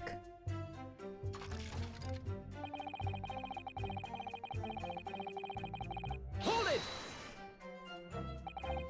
Of course, that's it! Mr. Asman was a twin. Okay, but you can also grab a double who isn't related to you. You know, just find someone who's like similar in like stature to you, give them the right clothes. From a distance, people aren't really gonna notice. Objection! Perhaps my learned friend wasn't listening earlier. Mr. Asman had no twin siblings. No, I heard you before, but the thread of hope hadn't quite left me.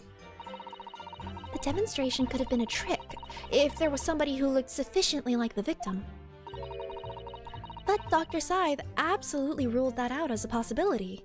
Which is also very sus. It is beyond question that the victim himself, Mr. Asman, did move from the stage to the Crystal Tower. They have paper. They don't need a scroll anymore. He's doing this to be extra. The fingerprints found at the scene attest to the fact. So, it can't have been orchestrated using someone who looked identical to Mr. Asman, then. What are you thinking, Mr. Naruhodo? Don't scroll shame. I will do all of that! He's been a thorn in my side in this particular case. Just... the science doesn't line up. The science ain't sciencing. Wouldn't I? If I had the funds for it, I would too. Yeah, you're right. Oh, no, nothing. Just that the idea of someone who looked identical to the victim is playing on my mind. He's doing it for his friend. He's convicting his friend. Hold it! It crashed head first, you say? Actually, hold on. What did Odie Asman look like again? He looked like this. Very green. Now, does anyone in here have that particular shape of jaw? Maybe he was cosplaying as him.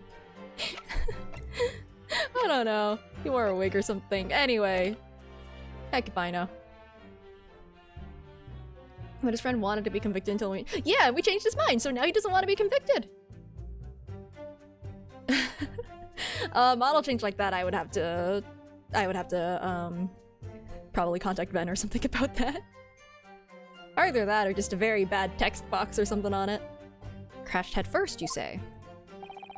According to the many witness reports from those there at the time, yes. Were you not there at the exhibition grounds on the day? A sticky note. Unlikely. I rarely leave my workshop. Yet another one of your unique inventions was found at the scene. That's so weird! Well, it was the unveiling of a machine I'd labored over for many months. I saw it clearly with my own eyes, the birdcage plummeting headfirst into the tower. So you went there with a crossbow! Okay. What a surprise. I believe the victim's neck was broken from the headlong fall, wasn't it?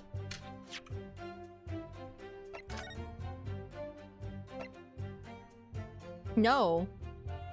I mean, yes, but no, but that's not the cause of death. How would you have come by that information? Even an infernal recluse like me reads the newspapers, you know. According to the reports, 2 injuries were apparent on the victim's body.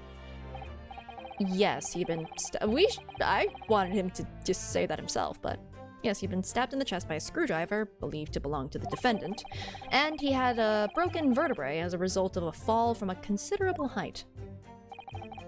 Correct. My learned friend has been doing his research, it seems. Do we know which injury was the fatal one? Sadly, not. Oh. Forensic science is not yet at a level where such things can be determined. Oh. Well, I mean... So, like... You'd be able to tell by, like... I believe it's, like, bruising or something? Because of the way that, like, blood, internal, like, wounds are going to react after death as opposed to before or something like that. I can't quite remember. It's like what was the cause of death? The stab wound or in the like 15 years since the game launched. Well, also this game takes place in like 1890 something. Late 1800s or early 1900s or something like that. So like they genuinely don't have this. Yeah, a lot, and even then, a lot of the research just isn't admissible. So they have the start of like fingerprinting and like skin printing, all sorts of stuff like that, but they can't use it as evidence, which really sucks. What we do know is that the victim died having sustained both injuries at some point during the experiment. Stabbing versus broken neck. And since he was found in the birdcage with his neck broken, a bird did it! Wait, no, hold on. I didn't do it, I swear! Yeah, I fought to get blood to be used as evidence. Even then, I don't think it was really used as evidence. We just used it to prove, like, suggest a possibility, and we had to use other things as evidence, which really sucked. Accidental? I'm gonna put that in quotes. Deliberate destruction of evidence, more like. It's obvious that he fell from a considerable height. I suppose that's hard to deny. Well, I do believe that a screwdriver did it. Hold it! So, you understood the science, did you? Not in the slightest. Right. As I've said a number of times, I'm an engineer. My job is to manufacture according to the blueprints I'm given. I would be inviting manifold problems if I foolishly allowed my brain to digest the ideas behind them. I would need more storage space. I could be accused of stealing those ideas, for example. But how is it possible to construct a machine without really understanding the principles it relies on? You're right, we should pull out a 12-foot birdcage from our pocket. It's just a show of power. Well, you're practicing law without really understanding the principles it relies on, aren't you? Bro. Don't agree with him! A very good point. Stand up for yourself, Mr. Naruhodo! The point is, the experiment resulted in instantaneous kinesis taking place. As such, the science must be sound. As Kazuma just dissociates next to him. Yes, and really, experimental results are all that matters when it comes to proving a hypothesis. He has a lot of text that's in orange. Like, a lot. Well, he's certainly very sure of himself. What do you think, Mr. Naruhodo? Well, now that the machine has been completely destroyed by yesterday's explosion, it's going to be impossible to argue his authenticity one way or the other. But if we're unable to establish that it was a piece of stage trickery rather than genuine science, we will have no grounds on which to determine Professor Harebrain's innocence. Both Mr. Asman and this man in the stand tricked the professor and used him. They took advantage of his naivety and his unbending belief in his work, and I won't let them get away with it. I want tree law, that's so fun! And seeing as the professor is an old friend of Lord Van Zeek's, what on earth must he be feeling toward Drebber? That was one hand on the sword. Okay, let's see what evidence we have to work with. Met the professor approximately 1 year ago. Okay, I don't think this is gonna mean anything. Provide me with the blueprints and I constructed the machine. It was no trick. And this has nothing about that. This is a different paper. We don't have the blueprints because they're all burnt up.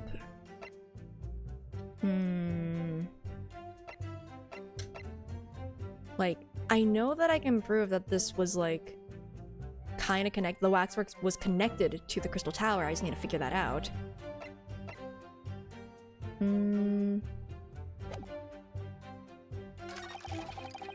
whole show was a fraud. It would have required a body double.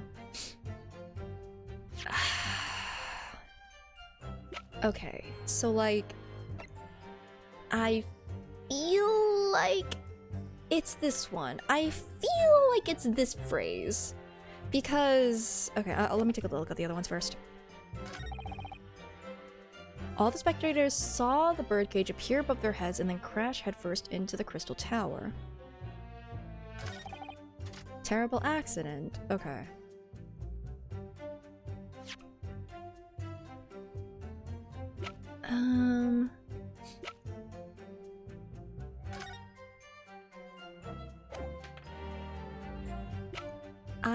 Okay. I really do feel like it probably has to do with this. I don't know if it would be this statement or this statement. Probably this one? I won't save just yet, not until I have one penalty left. I don't know if this is correct, but again, I'm just thinking. would it be this early for us to be like, oh, it was the waxwork?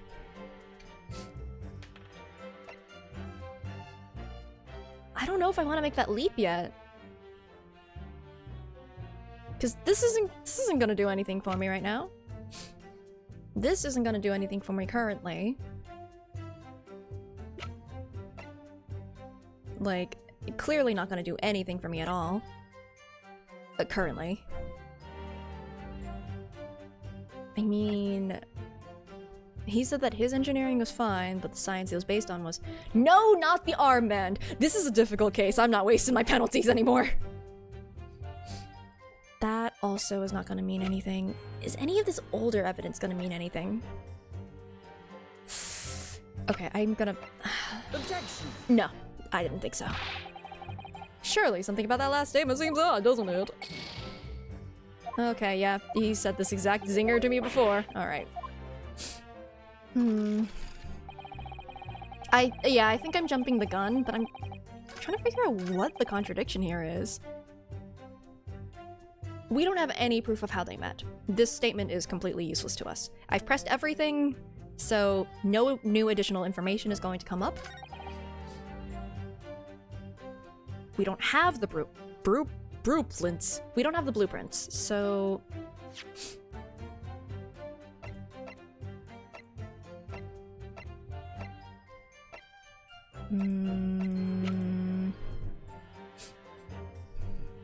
I mean...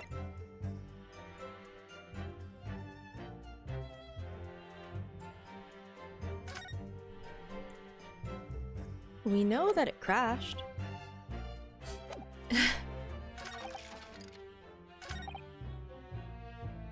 Wait, head for- oh my god, I'm dumb. Because this was at the base of it, not the top of it. So it's this. Objection!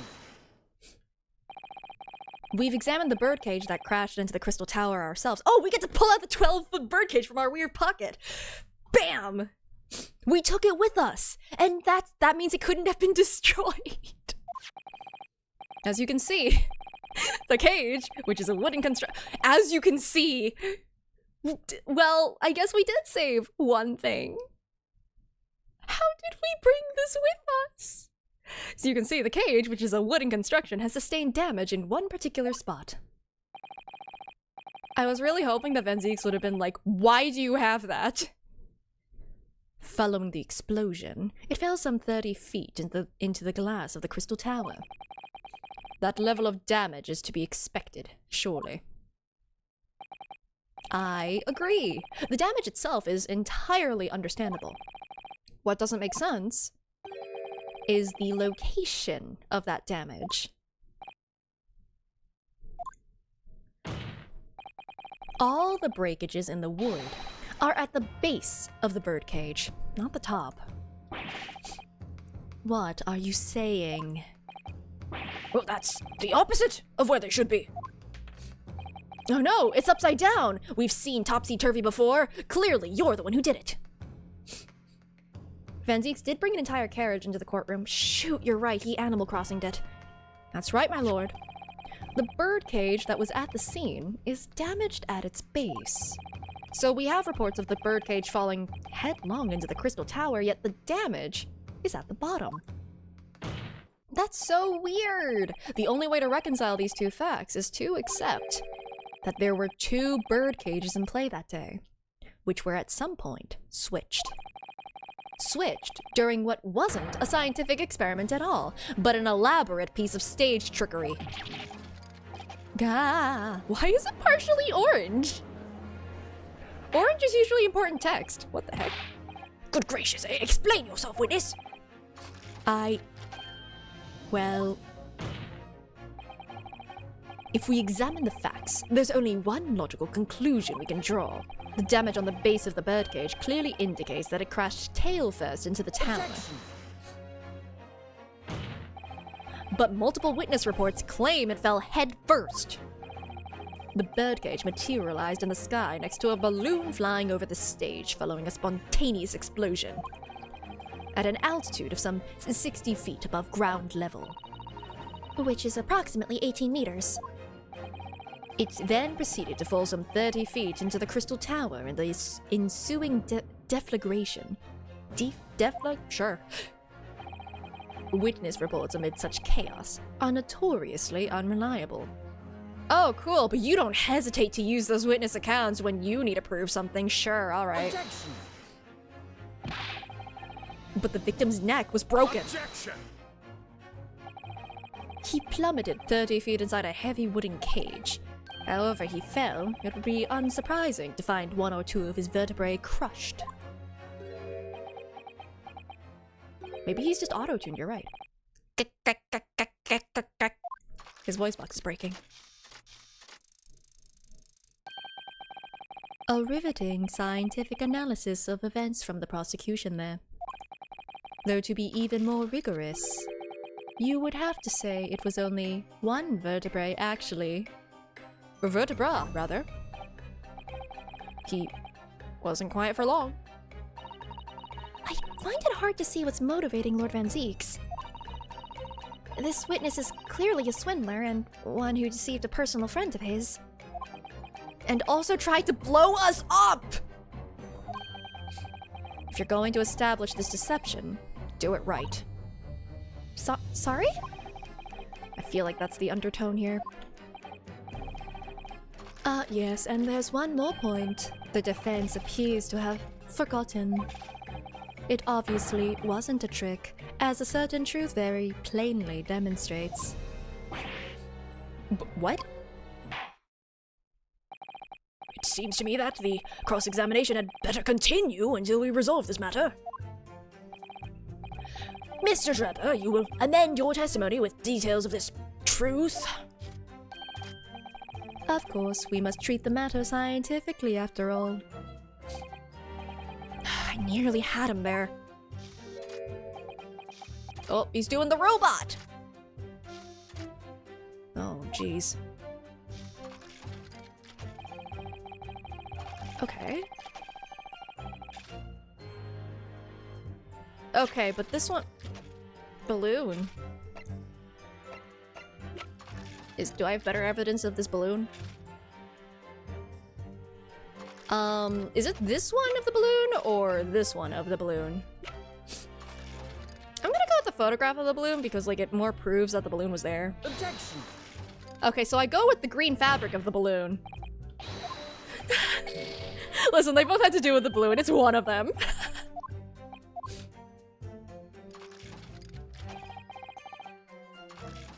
There's nowhere else. Oh, no.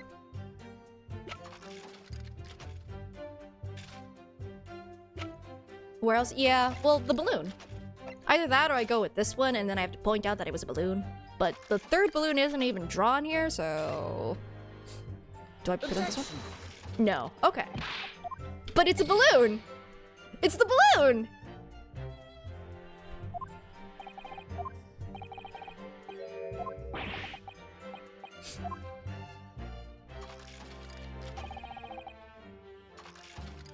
Okay, well...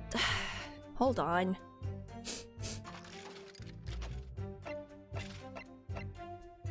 Like, Then is it this? Do I have to prove that it was the balloon? I guess it's technically not proof, but like... I thought that was simple.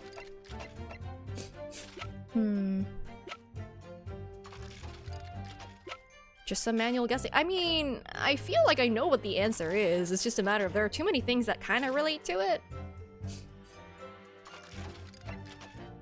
From one height to another. Yeah. I mean, imagine if he fell there. But they found him at the Crystal Tower, so obviously not. It was double. Okay, maybe I do start saving. Cause like... I've just started.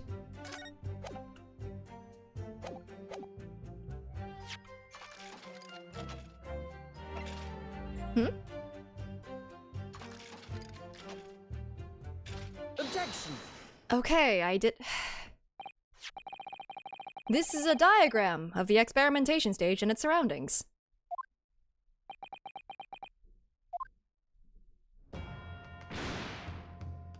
That wasn't even on the diagram! You gotta update it so that it actually shows that. Come on. We know that somehow the birdcage appeared in midair before falling down into the crystal tower.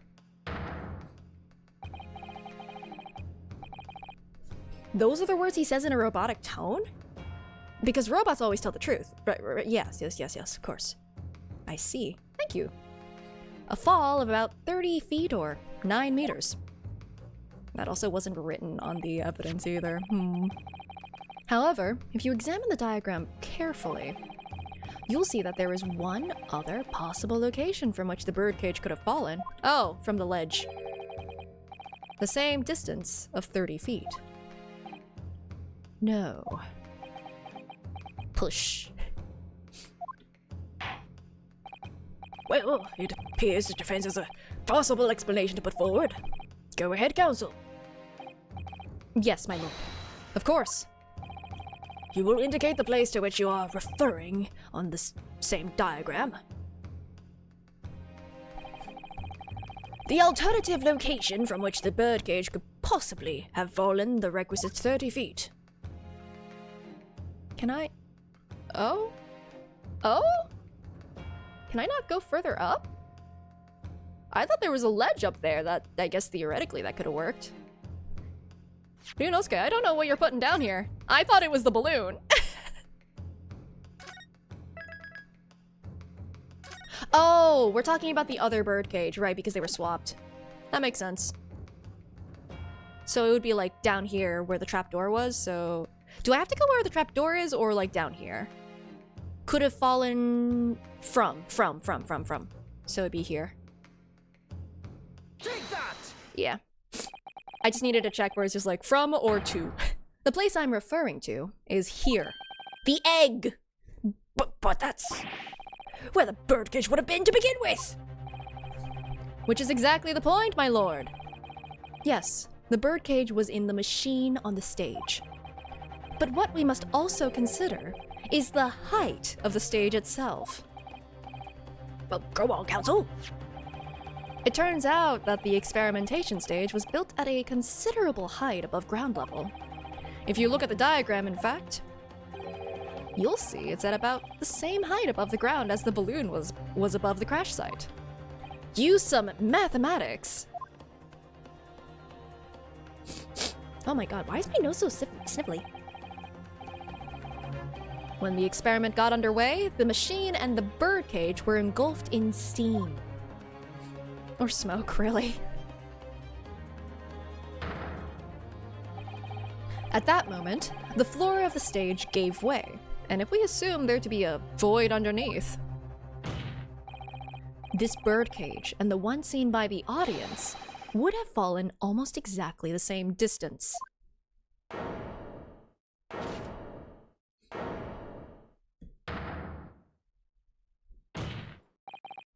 Once again, my lord, this all points to the fact that there was not one birdcage, but two. Oh, clearly I was forgetting, like... I was forgetting what I was proving. Amazing. My learned friend has no evidence that the state... You... Are you blind? He's blind. Has no evidence that the stage had such a contrivance in its design. Someone is responsible for the criminal destruction of the kinesis machine itself, it's true. However, the stage still stands. And take a moment to look at the photographic print of the scene following yesterday's explosion. Good lord, the metal grill that formed the floor of the machine is undone! Yes, that's likely blown open by the force of the explosion that destroyed the rest of the machine. The defense calls for the space below the state. How have they not investigated that already? The defense calls for the space below the stage to be investigated immediately. Did they not consider that important? Mr. Drebber. Beep. It was you who built the kinesis machine. Which means that it was you who built the two bird cages that were used to carry out this deception. Beep, beep, beep, beep, beep, beep. Whether Professor Harebrain's hypothesis is sound or not makes no difference. Because they thought the machine did teleport. Well... Oh, Thank you, Takauchi, for this for the prime. I can speak. Thank you. I mean, I don't know if anyone really thinks that they did teleport, you know? At this point, the prosecution is just saying things, and I don't know. I don't think anyone's supposed to believe them anymore. Because it's the construction of this machine that matters. A machine designed to take Mr. Asmon's life. And lay the blame firmly at the professor's door. Something that could only have been carried out by you, Mr. Enoch Drebber. Oh? Ooh, he's angry. Oh! I think we need a mechanic. Objection. When did you cork it again? Or did you get a new bottle? If my learned friend has reached the end of his wild assertions. Oh. Oh, welcome into the madness. The prosecution would like to crush the defense's argument slowly, but surely. His counter is a wine bar. Oh, shoot. I guess that is a counter. What? Your argument fails to hold water. What about wine? On 2 counts. 2? Maybe he has like a pocket full of corks or something. Firstly, before and after the experiment, this witness went nowhere near the kinesis machine. Every relevant member of staff from the exhibition has attested to that. And I believe members of Scotland Yard would have also been on watch duty at every public experiment. In other words, Mr. Drebber had no opportunity to switch the alleged pair of bird cages. But what if he was working with the forensics team? Objection. But I've already explained why he wouldn't have needed to. The nonsense with the crossbow, that doesn't bolster your case at all. Kazuma just has— oh shoot, he just has 10 bottles of wine, that's why he wears the cloak all the time. The man who disappeared from the stage and the man who crashed into the tower are one and the same.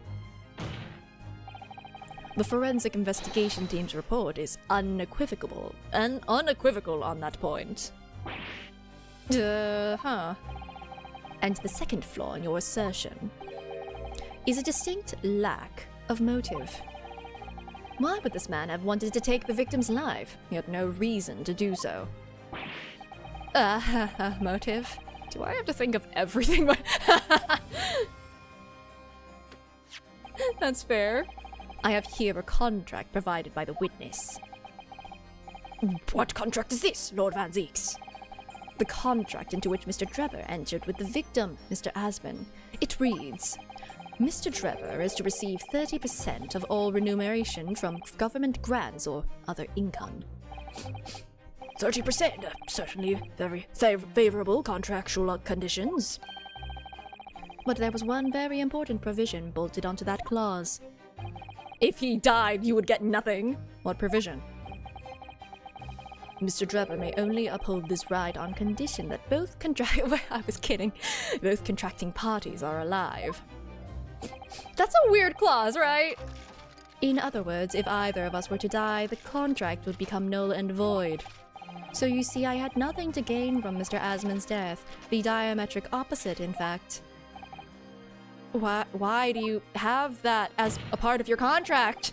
Unless that was a possibility. Need I say more? The witness had neither an opportunity nor a reason to commit the alleged crime. In short, the possibility of Mr. Drebber having done as you suggest is nil, unless he's still alive! Ugh. And I have died. It seems the defense's assertion was somewhat wide of the mark. Is it? Lord Van Zeeks, you will submit the contract as evidence, please. Well, on that point, I believe that— oh, I'm at the end of my rope and also at the end of my time, unfortunately. For today, that is. So, let me save the game. With my 2 remaining penalties because I spent it all on balloons! Ah! I can't. I have a hard cutoff today.